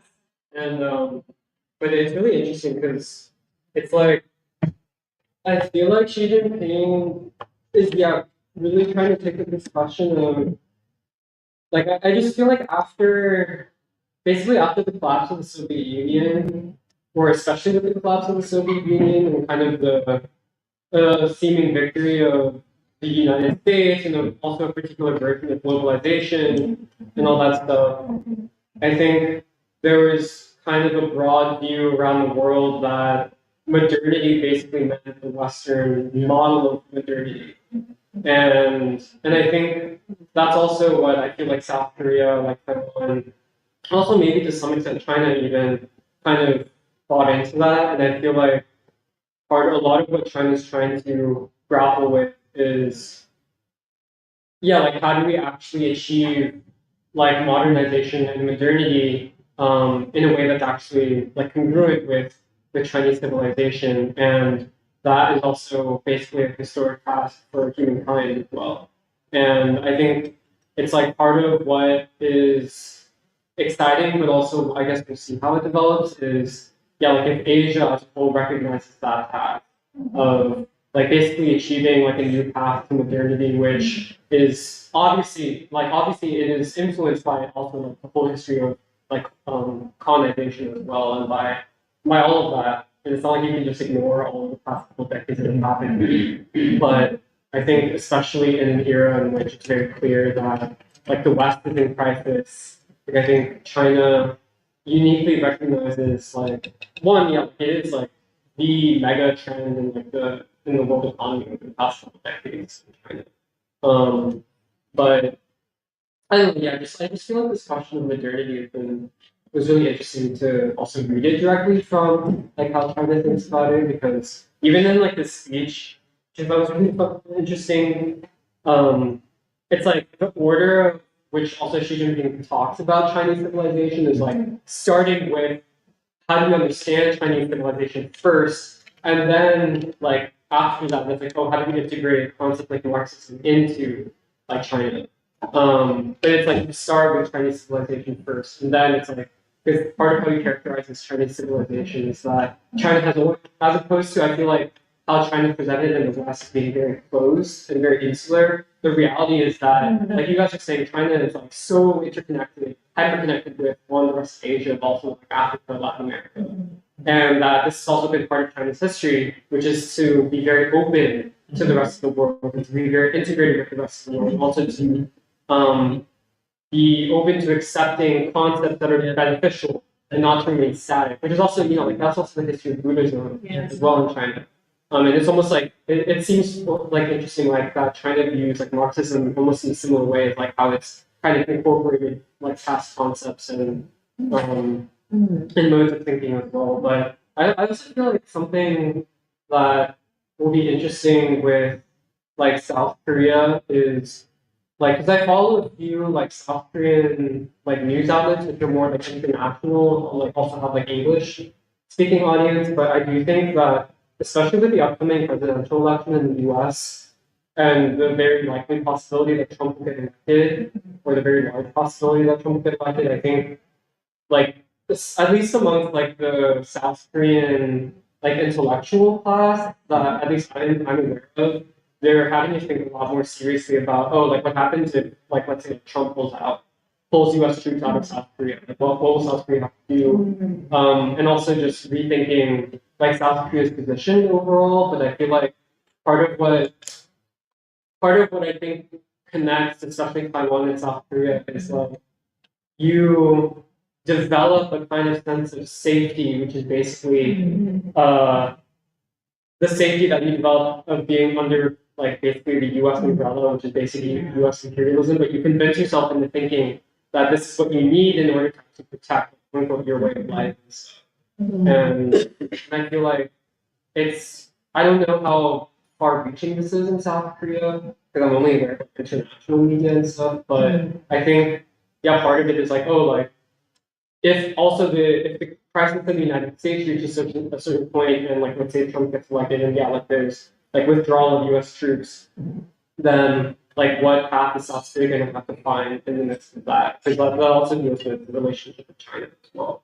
But I don't know. I just feel like there's also, even on a practical level, there's so much that I feel like connects also like the common destinies of a lot of the East Asian countries in particular, which is like the demographic challenge, which is like China, South Korea, Japan, Taiwan. They all have like some of the lowest birth rates in the world, and that's a consequence of modernization, really like hyper accelerated modernization. And I feel like I don't know, it just seems very logical to me that a lot of these countries would need to actually come together to work out like these common problems. Because I do think it's like a really big challenge. But like China's trying to work out, South Korea is trying to do its own thing, like basically like giving people money to have kids, but it's not working. And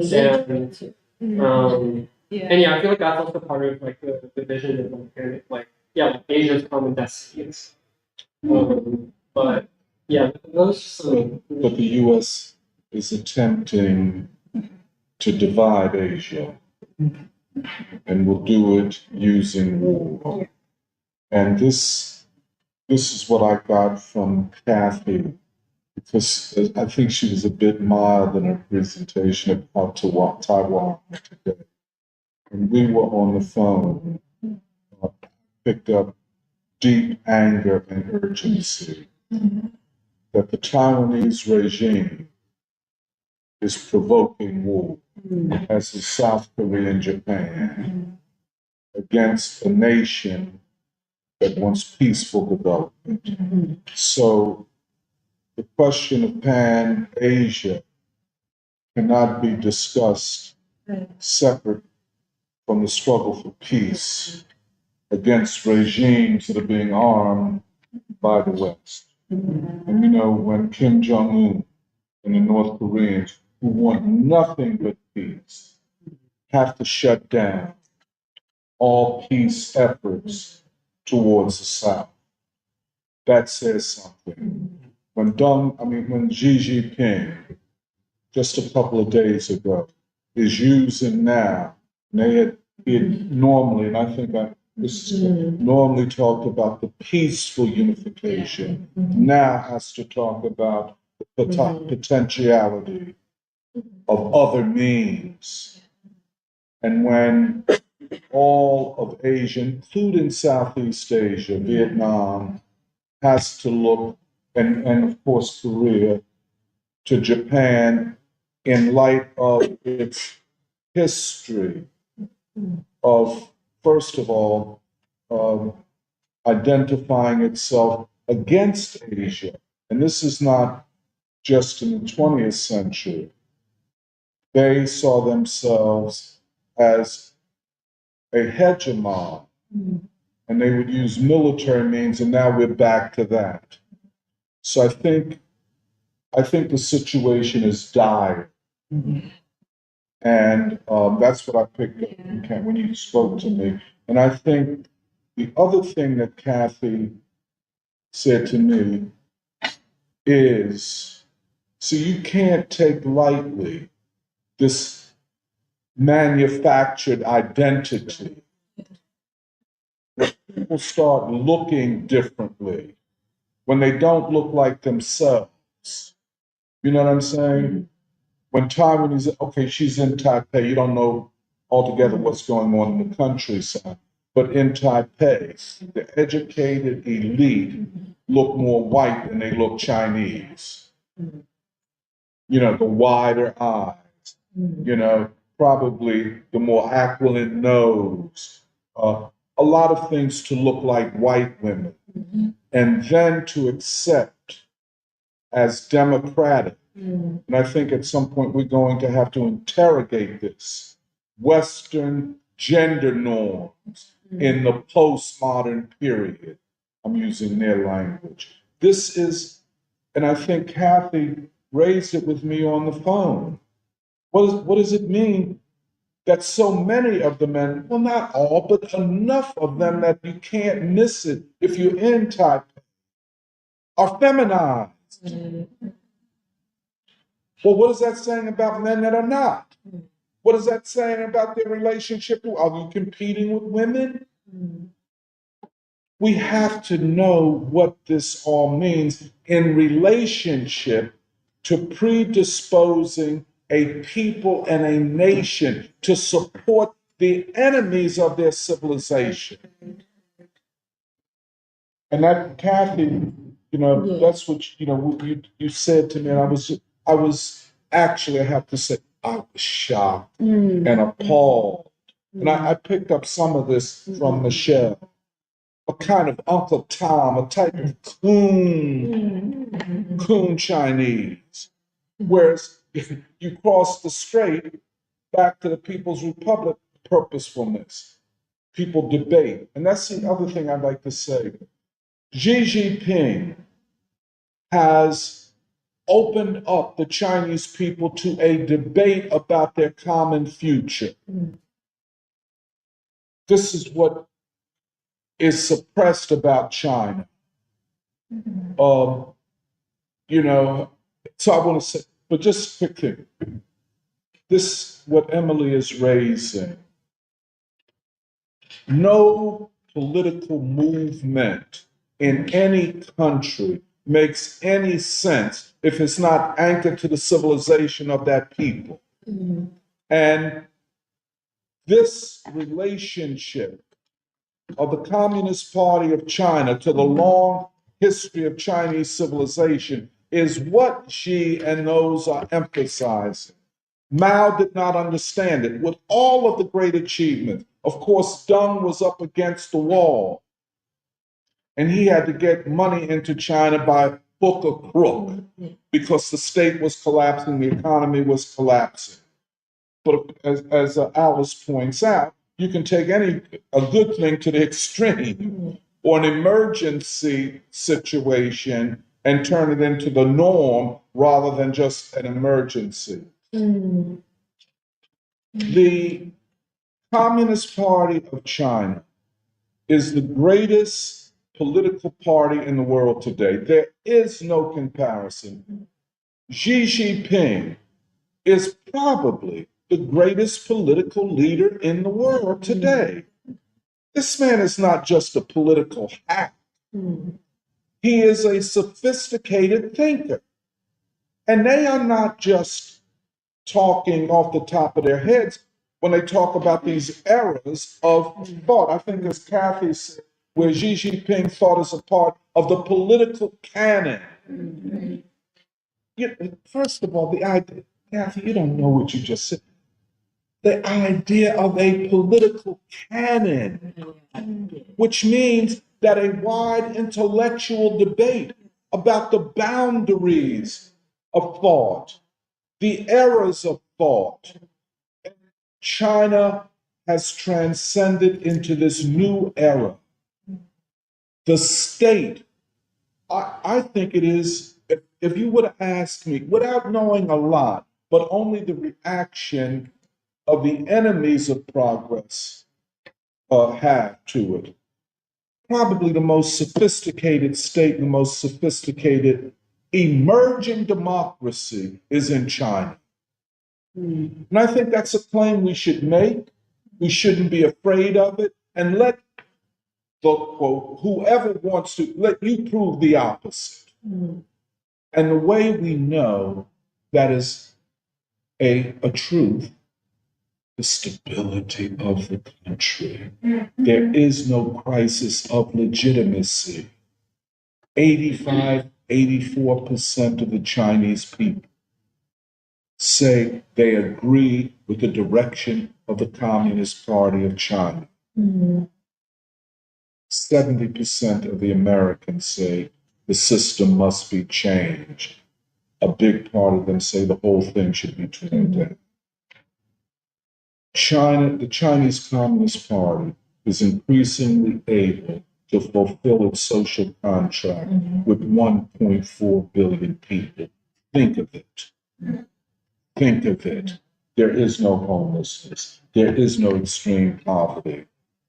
That's why, I so agree with Purba, and we've been discussing this as we go forward to the science conference.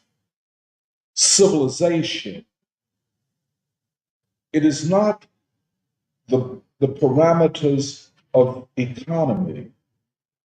It is the parameters of civilization that decide economy and politics. And not civilization as static and ancient, but as emerging and futuristic. I have to say, I don't know if the concept modernity fits. I don't know how they use it in China. I don't know if Xi uses it that much. Maybe he does. Well, they call it, like, how do we achieve modern Chinese civilization? My point.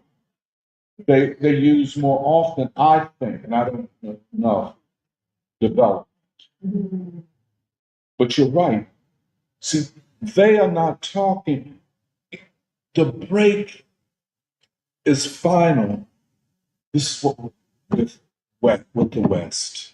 Yeah. The West will now have to accommodate itself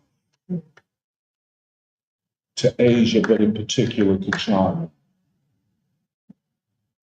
And they're fighting it like the plague. And when Alice and everybody and Kathie talk about their pride in China, we should all be proud of China. Just as my last thing. I grew up in the Cold War. For the white man, China was a laughing stock. Oh, they were just so happy to see poverty, to see drug addiction, to see China in turmoil. Oh, they love the Cultural Revolution. Everything to weaken China. But now, China, this great force, unlike anything ever seen in history. Let's not 1.4 billion people under a singular leadership. The Communist Party has had to fight. When I say fight, not physically, but fight intellectually and ideologically for its place in society. The Chinese people ain't no dummies. They don't just give it up. It has to be won, and it has to be won every single day. This is a magnificent political achievement. Nowhere at no other time has this happened. I think that's what you were picking up. And then when you cross the strait, you go into something that looks more like, what can I say? Bucks County, or Montgomery County. the dream of the American dream rather than the Chinese dream. I think that's why I'm gonna shut my damn mouth. This is huge. We will have to return back to the state. And the Chinese civilization state, not the civilization state, the Chinese civilization state, and what it suggests about the future, and why the Chinese civilization state can achieve what the Western liberal state cannot do. Why the antagonistic contradictions inherent to bourgeois democracy and liberalism. I don't give a damn how much they talk about LGBTQ, Black Lives Matter, affirmative action,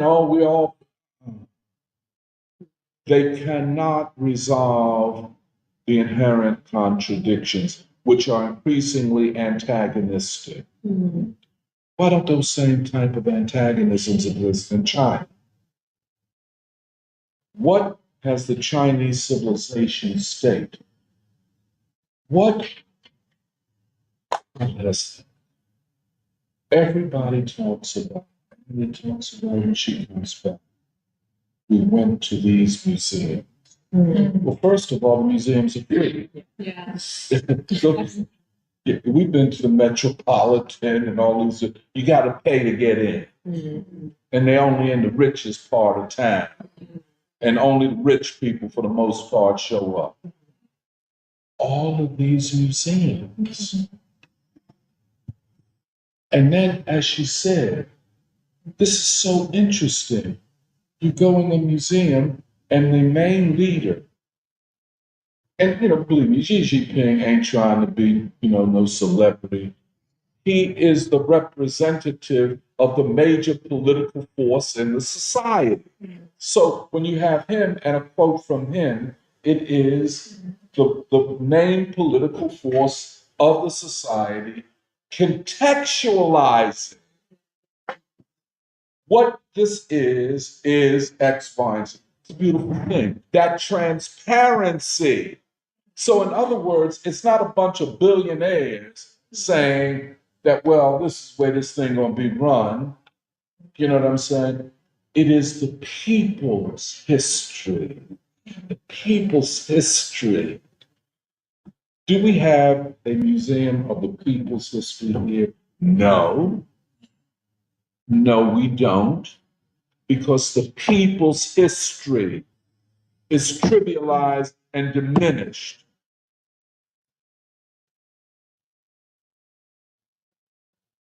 And then I just did my last thing, Madame Sun Yat-sen.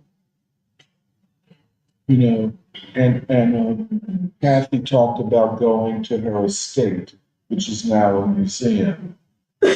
And I'm trying to make a civilizational force figure, a symbol of civilization. What is the civilization of peace? Madame Sun Yat-sen meets with Du Bois, goes to India, wherever she could go. I am the wife of the first great democratic leader of China, Sun Yat-sen. We don't talk enough about. Yeah. I think all of this is a lesson for humanity. China is not just about China. It is about humanity. It's emotional. They're going to surround China for war? For war? No. This is greater than the assault from Russia to Ukraine. You ain't gonna, we can't let this happen. There can be no distraction.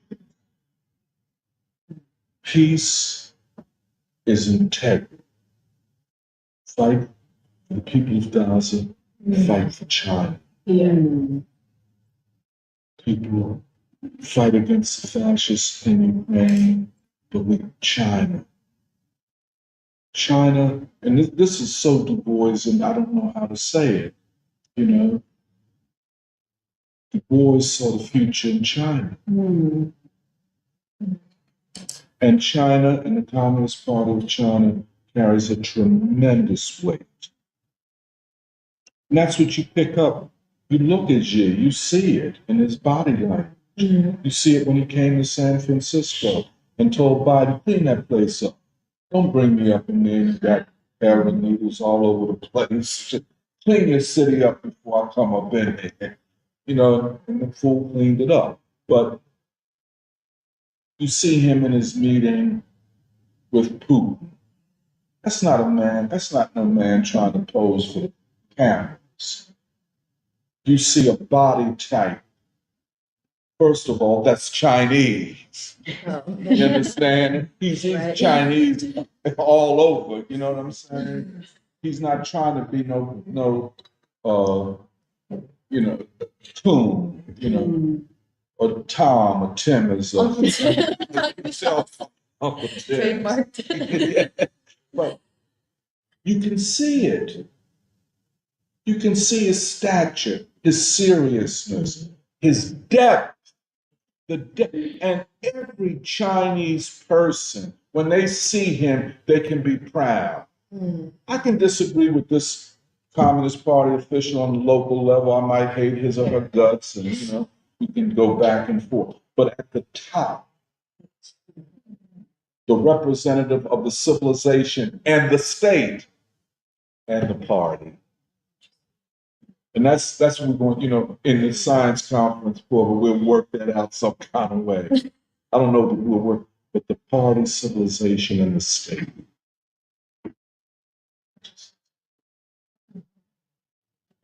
Could I say something?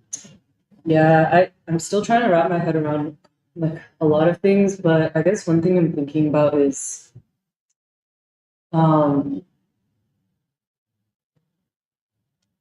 the way, I don't know, it's something about how the way that Chinese civilization that's thousands, an ancient civilization that has touched the world over, through so many centuries and millennia, expresses itself in the 21st century and what that means for the world. Because I think also what I've gathered from this conversation is,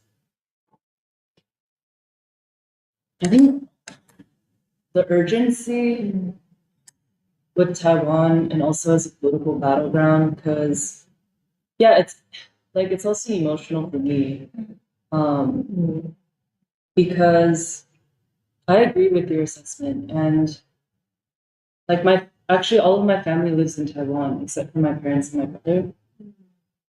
And I think as an American, it's actually painful to go back to Taiwan because it's a very thin society, and it's actually painful to be there because it feels very thin. And I agree with what you said, that it's a society where people's concept of culture is static and is based in something that isn't quite in sync with history. It feels like also a society that has exited the stage of world history. But I think with the way that world events are colliding, there's also a certain moral choice or a moral precipice that I think the Taiwanese people stand now, where, it's a choice between do they condemn their people to a future of sterility and decadence and chaos, or one in which they can actually be a part of the world house. But I think part of what I'm trying to wrap my head is why Taiwan even holds the significance it does as a part of China that has been separated from Chinese civilization and is yet inescapably Chinese, and what that means. Because at the same time, I didn't think about Taiwan very much for most of my life. But I noticed that in the last few years, it's really become like an arm of the Western state. And I think the exchange between the West and Taiwan, like even just on the human level, all these people from elite universities now they don't go to Japan anymore. I think they go to Taiwan. Like Taiwan is where everyone's going now. I just met a Penn student who's going there on a Fulbright scholarship, post-graduation. That's not something that I really heard about 5 years ago, definitely not 10 years ago. But also, like where I grew up in the US has the largest enclave of Taiwanese immigrants that mostly came toward the end of the 20th century. So like the 80s, the 90s. And even a lot of younger people from my generation are now moving to Taiwan, either permanently or for an extended period of time. Like there's a new exchange. And so I think part of what I'm saying is also the resolution of this common destiny between the West, China, and Taiwan will depend on like a message from America through the Black tradition. Yeah, I'm still working things out in my head, but I think this is really deep. Like there's something really deep here I'm trying to make sense of. Well, I've forgotten about this because the last few months have been like so busy. But actually, I think back in February, we had met with some Korean like peace activists, and I think we talked about it a little bit. But that meeting was also like pretty tense and urgent because basically they're saying that with like the change in North Korean policy to no longer pursue reunification and to basically like ready North Korean society for the possibility of war, like by the US. They were saying that since the US has, like the West has basically decided to pursue the path of war, like in Ukraine and then in Gaza, and that if anything, like the next stage or the most important location would be China and Taiwan, and then also North and South Korea simultaneously. That ideological struggle really is like gearing up, I think, for Asia to be like almost the most extreme battleground in a way. And yeah, the other interesting thing that came out of that conversation was that, like basically, obviously it was a meeting of people who were in the United States, but the consensus was basically that actually a peace movement in the United States can hopefully like balance that, besides like obviously the things that are happening in Asia itself. Because I think the idea of the common destiny of Asia and Asian countries is something for those Asian countries to work out, I think, amongst themselves and to try to understand and resolve like that long civilizational history of like exchange and understanding. But the West is basically the obstacle. Like it's the obstacle that has inserted itself and forced itself into Asia. And especially, yeah, I think through Japan, Taiwan, and South Korea.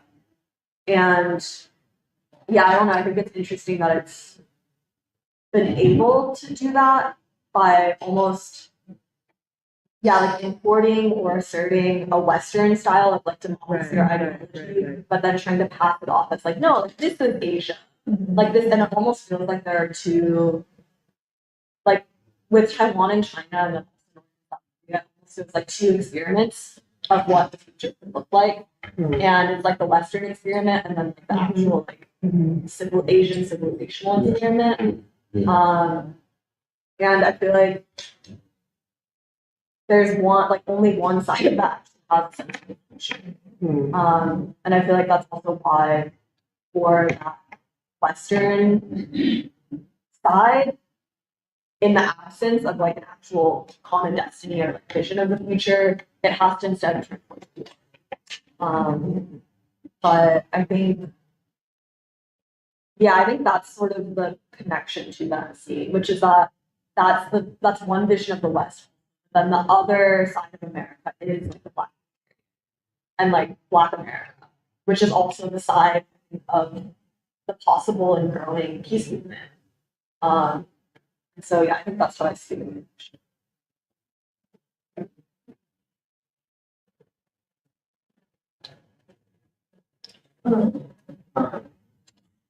one thing I feel like it's probably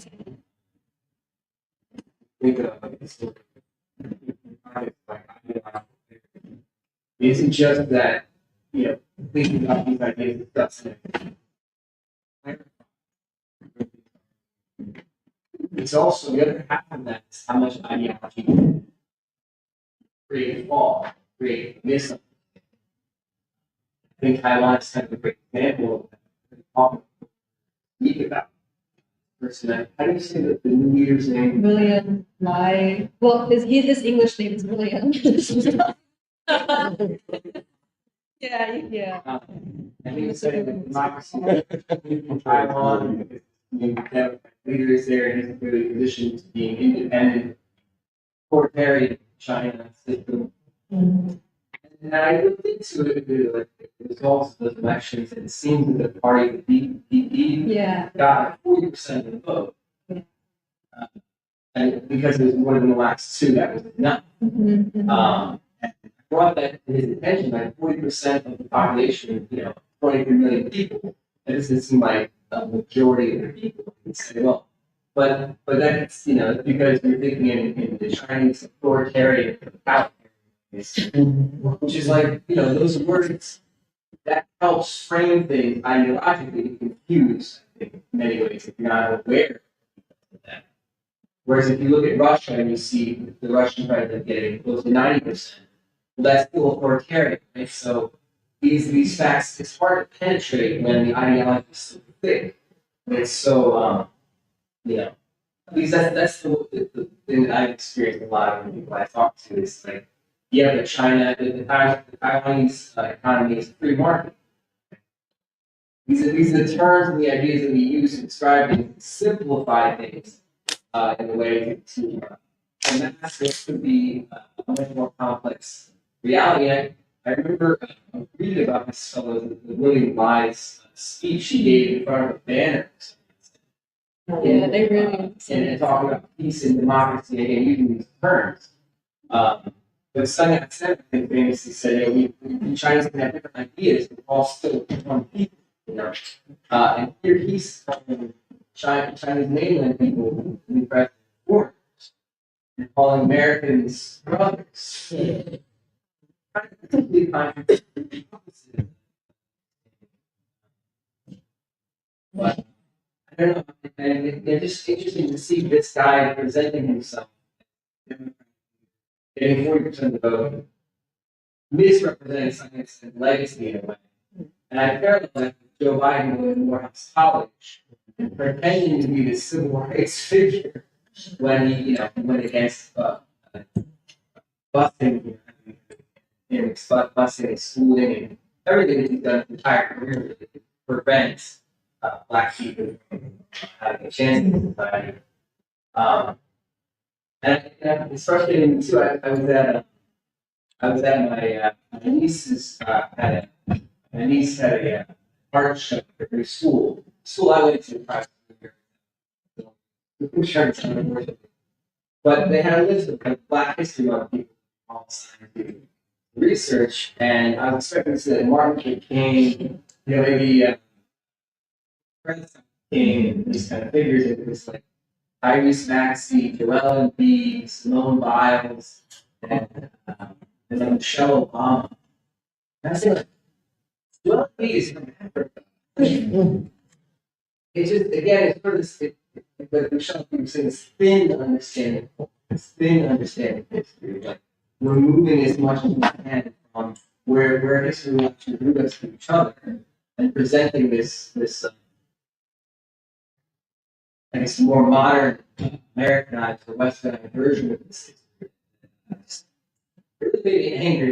Like, you can't even get Martin Luther King on that board. You know what I mean? It was just,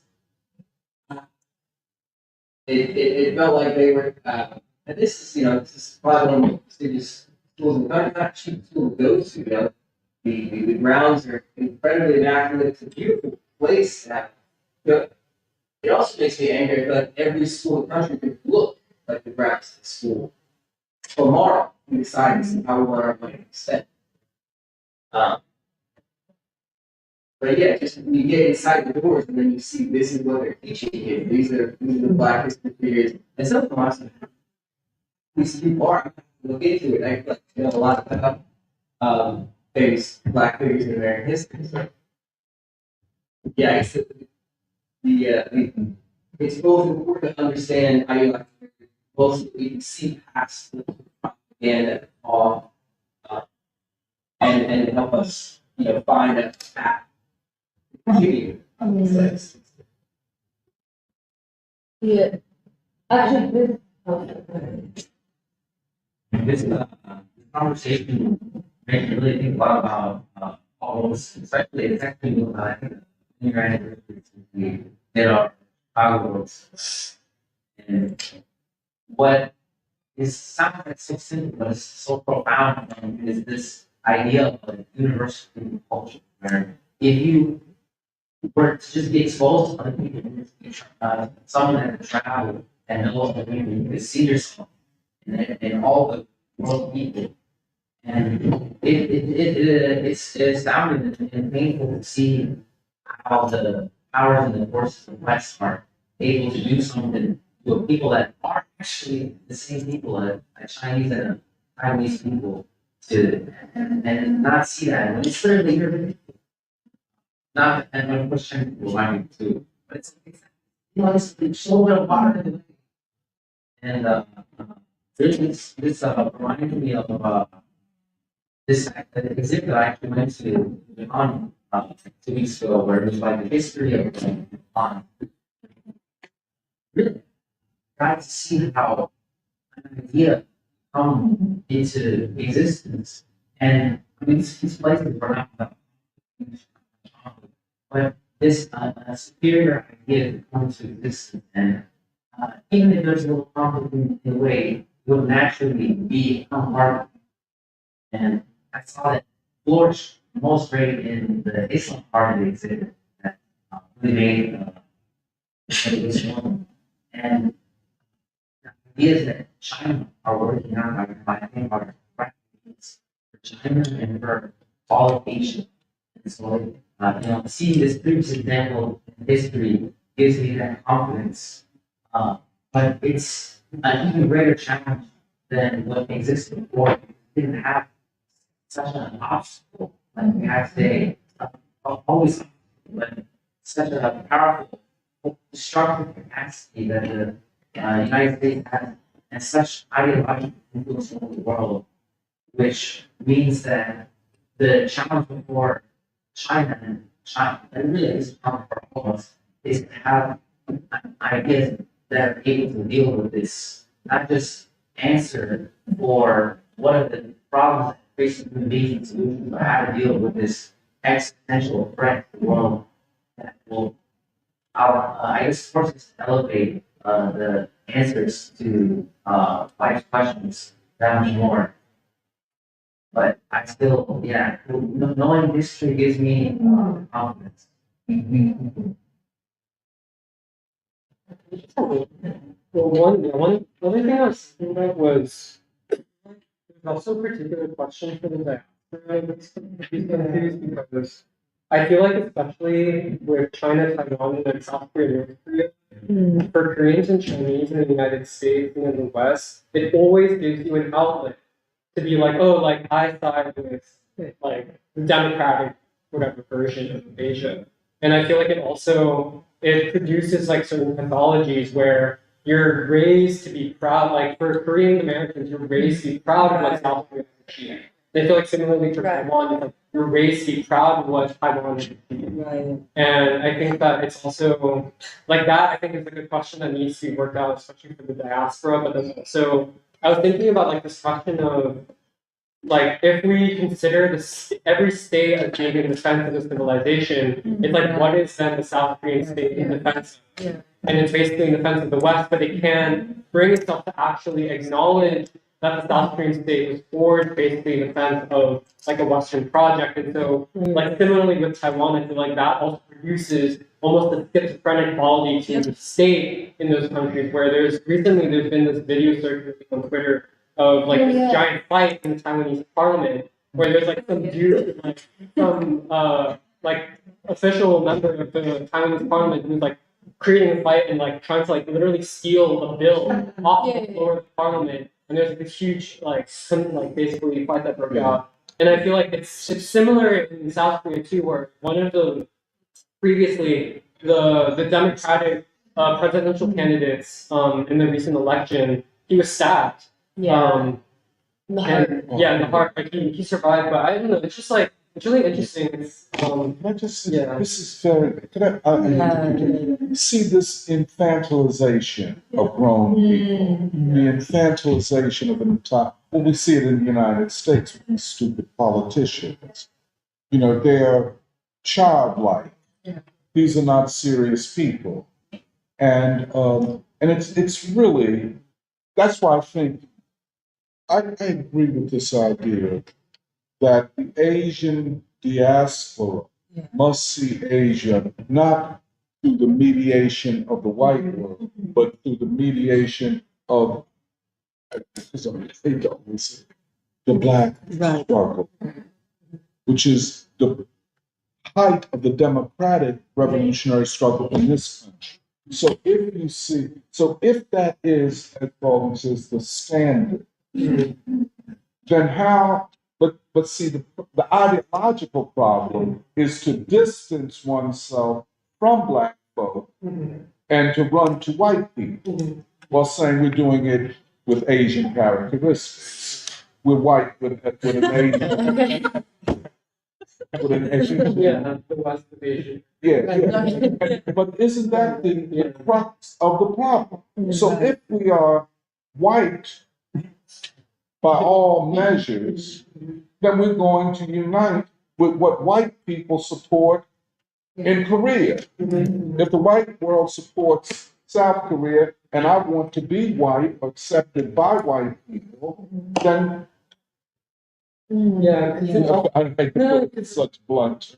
like it's a really interesting case of the Baldwinian concept of like the mirror, where it's like it's like how much the American identity depends on basically their view of like these Asian democratic countries versus the totalitarian Asian countries, but also at the same time, it's like how much of those, like let's say like the South Koreas of Asia, how much of their identity in part depends on their own mirror with the United States and the West. Yeah. But then what happens when that breaks? Yes. And then there's a That crisis of breaks. identity that develops. Well, I think that's really Baldwinian because you can see the shift in like the 90s and 2000s and now where when my parents had first immigrated here, because they were Chinese, there's definitely like a superiority ladder of like Chinese, Taiwanese, and people from Hong Kong up here, where essentially because Taiwan and Hong Kong are associated with the West and whiteness, they were seen as better as, well, they felt like they were better than Chinese people. And that's both true, like I think in America and also in Hong Kong and Taiwan, where there's a superiority complex because we're so like because my grandparents eventually moved to Hong Kong, but there was this sense of in Hong Kong where if you were from mainland China, people looked down on you and thought you were backwards, uneducated, dirty, of a lower class. But essentially what the question now becomes, well, it's a very Baldwinian question in the sense that what you don't see about mainland China is what you don't see about yourself and the civilization that you come from. Because what it's represented is that self-hatred of yourself. And yeah, like the need to say like, oh, I'm Taiwanese or I'm from Hong Kong instead of actually saying I'm Chinese. And I think the contradiction right now is that China is so strong in the sense that I think in the US, if there's less of that superiority now where you don't say you're from Hong Kong or maybe some people still do. I think the Hong Kong situation is subsided, but there's the issue of Taiwan. And then it's a similar question, which is like for country or for Taiwan, for South Korea, are they actually going to return to the civilizations or be proud of who they actually are, or are they going to continue being white or aspiring to be white? Well, they're going to be white as long as they can be. let's be real. This pattern, social patterns and social institutions are not easily reversed because it becomes habitual. The habit, the identities, the symbologies, it's not going to be easy. Yeah. And that, and I know, and I hate to, keep when, and Kathie, I sent it to you. Xi said just the other day that we have to prepare for Yeah. That's not a small, because he doesn't want that. They want, I mean, come on. And so what he and the leadership of China are seeing in Taiwan is alarming and threatening. And he even said to the United States, stop sending these politicians over there and treating this country or this part of China as though it's an independent country. When Kim Jong-un does the same thing, this is not, I mean, I'm really, I feel deeply troubled. I feel that this is a threat to world peace, the likes of which we have not seen in 80 years or more.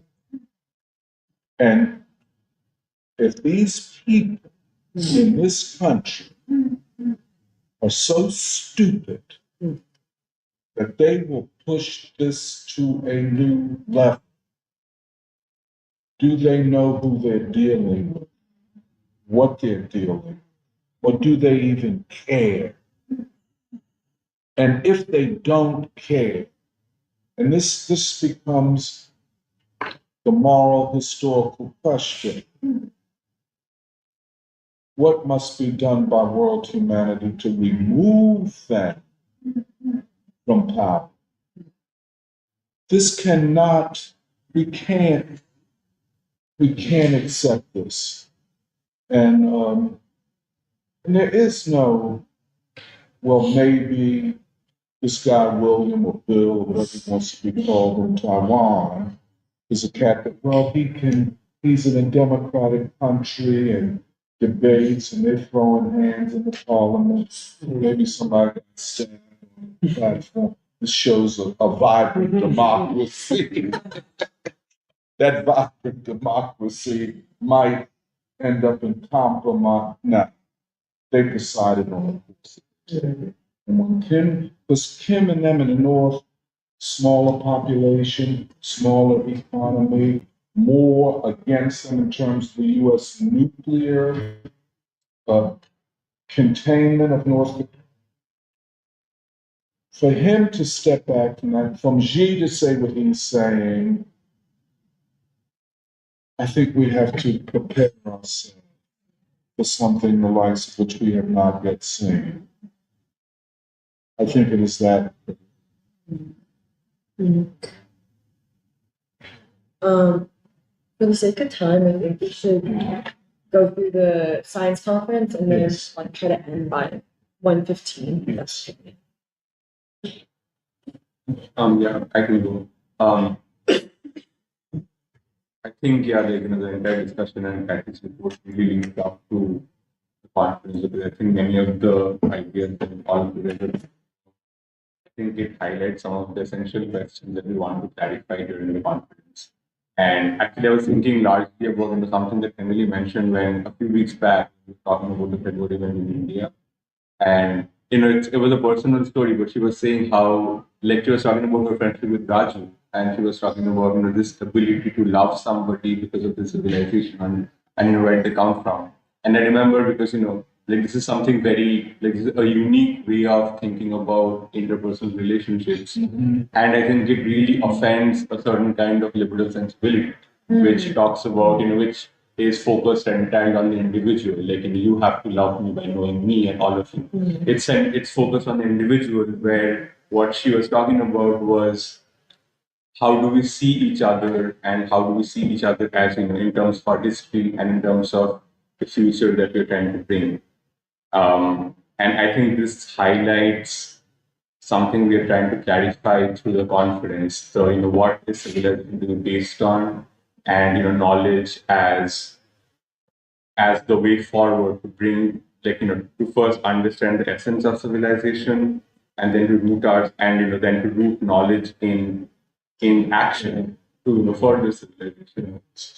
So I just wanted to mention that to describe the conference, but like we've mentioned before, it's going to be next weekend, Saturday and Sunday, June 1st and 2nd. It's going to be held at the Church of the Crucifixion, and we've titled it The Crisis of Knowledge in the American University, James Baldwin and Our Struggle for it's titled James Baldwin and the Struggle for Our Human Future. So on the first day, it's going to be we're going to start with a panel discussion titled it's titled The University as an Arm of the State, and subtitled Zionism, the War Economy, and the Consequences for Knowledge.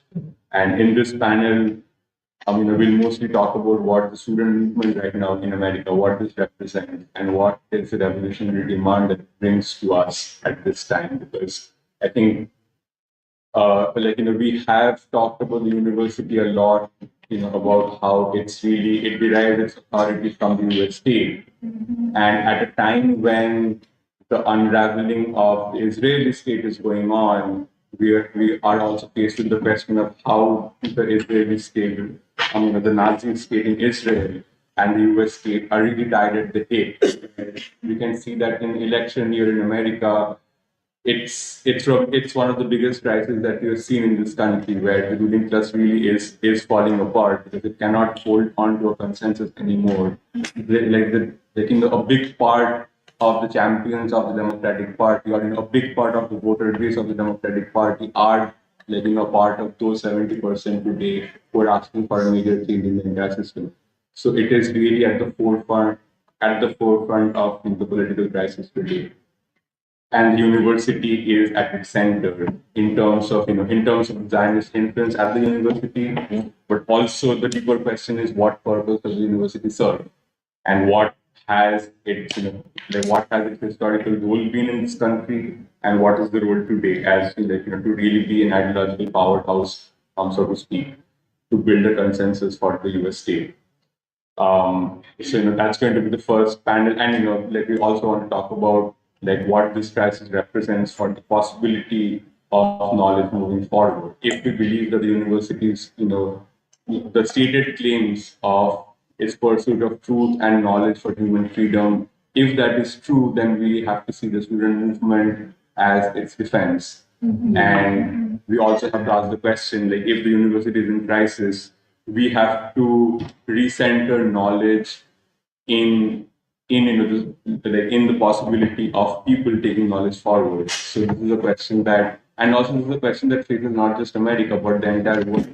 The US university happens to be it's the epitome, it's the pinnacle of where the entire world looks to for authority and for knowledge. So that's the first panel, and we immediately go to the second roundtable discussion, where we want to talk it's titled Knowledge, Theory, and Ideology in the Black Freedom Tradition. And here we want to investigate what is firstly, what have been the criteria for knowledge production in the Black Freedom Tradition, which is we want to talk about how knowledge in the Black Freedom Tradition is really tied to the centrality of the human struggle for freedom. So it's objectively, it almost comes from a different world than what most of us have been shaped by in our years at the university, and also it's a relevant question for the students right now in this movement to really see what are the alternatives that we can find in this time. And therefore, in this roundtable, we'll talk about the revolutionary process in America, and what the consequences of knowledge are from this tradition. And we also will talk about the idea of theories of knowledge itself, and to talk about how the revolutionary thought of Europe may not have a future in this country, and like that's why we talk about the revolutionary chronology of this country, where it begins with Du Bois and that construction. And so going forward to the second day, we'll have our first panel titled "The Counter-Revolution Against Knowledge." It's subtitled "Postmodernism, Identity Politics, and Pessimism." So here we go into a deeper study of what is the ideological framework that the university and the US state subscribes to, and what are the consequences of this on on knowledge, but also on the human personality. What do you say about the people who are produced? Like, what is the aim, or what is the human being who is designed by this framework, by the university, by postmodernism? And that's why we talk about pessimism. And I think it really reflects a major part of this country also at this point, where increasingly people are frustrated with any possibilities forward, and we want to make in order to find the way forward, we have to first understand how we got here. And I think the purpose of this panel is largely that. And we also talk about how the forward movement of knowledge has historically taken place, and at every time the task has been to identify the frontier of knowledge and then push it forward towards it. So that's the third panel, and finally we are going to have a roundtable discussion on what Baldwin brings to the table and the revolution. It's titled "The Revolutionary Philosophy of Baldwin and Our Pathward in the Future." And I think this roundtable is, I think it's adventurous in the sense that we're trying to make something new. We're trying to create something, we're really trying to assess and articulate something which we don't yet fully understand. We're going to talk about, what Baldwin's epistemology, really derives from what I was talking about in the first day. It's really tied to the question of human freedom and how he. We talk about Baldwin and philosophy or about science only because we see science broadly as the method to know the world. And Baldwin's life and his writings must be seen as a sociological study of the revolutionary process. How he studies the civil rights movement and the student movement, all of it, but he really has to say something. I think he takes it to the question of the human heart, the individual will, where in some ways, I think he takes Du Bois's contribution closer to the human heart, where he's talking about the human personality. And he is an existential philosopher, but I think it's very different from how I had once thought about existential philosophers coming from Europe. And I think Baldwin presents a new. I think he does present a new region of thought for this time in America, which is up to us to explore and articulate. So yeah, that's brief description of the panels. I also wanted to mention that we have our fundraiser for the event up, so please share and use for everybody. And am I forgetting anything?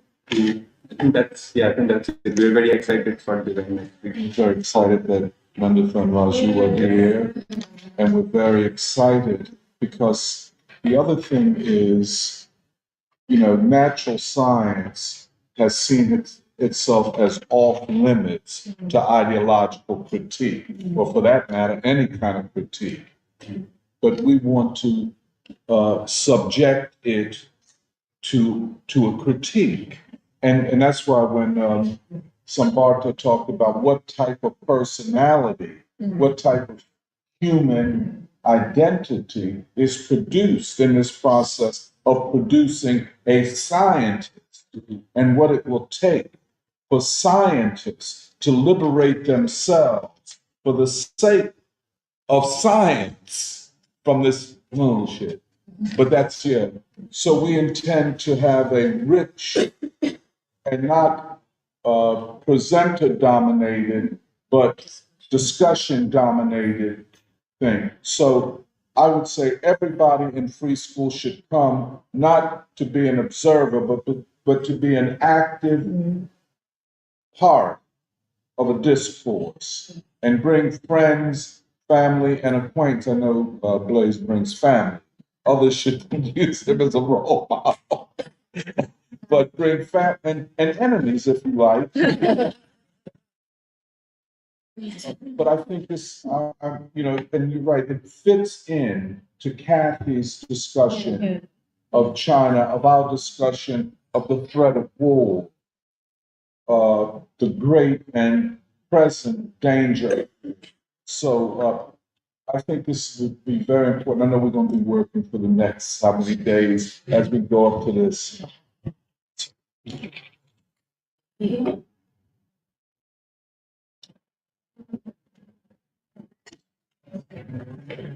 Yeah, I'm pretty forward, especially to the second day. I feel like a little bit about what we're talking about.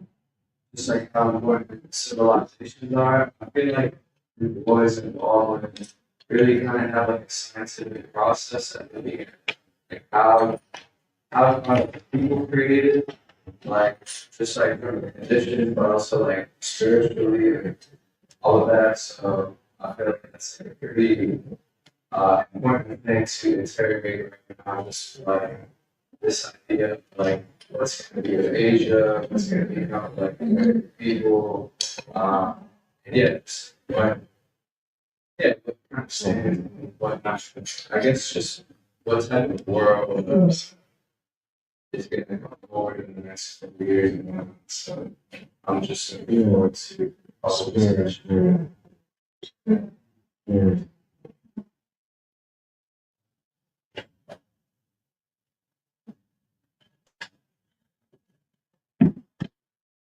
Okay, well, technically we have 5 more minutes. But okay, well, some of the comments just quickly were Jacob Carpenter says, "Good morning, preschool. Thank you for posting the recent episodes to Spotify. I've had a very busy month, and those uploads make it much easier to catch up and get the clarity your discussions bring me." And then Nabila says, "This is pure capitalism." I think that was when we were talking about the state of Taiwan and South Korea. You all have ancient civilizations. But the other comments, I'm not sure what they were related to. And then the financial analyst says, "This whole concept is so dope. One of these days, I have to make one of the classes." And that would be really great. You can start by coming to the June 1st and 2nd Science Conference. So that's it for today. We have to end a little early, but we're really looking forward to 2 whole days of more of this conversation. So we'll live stream it.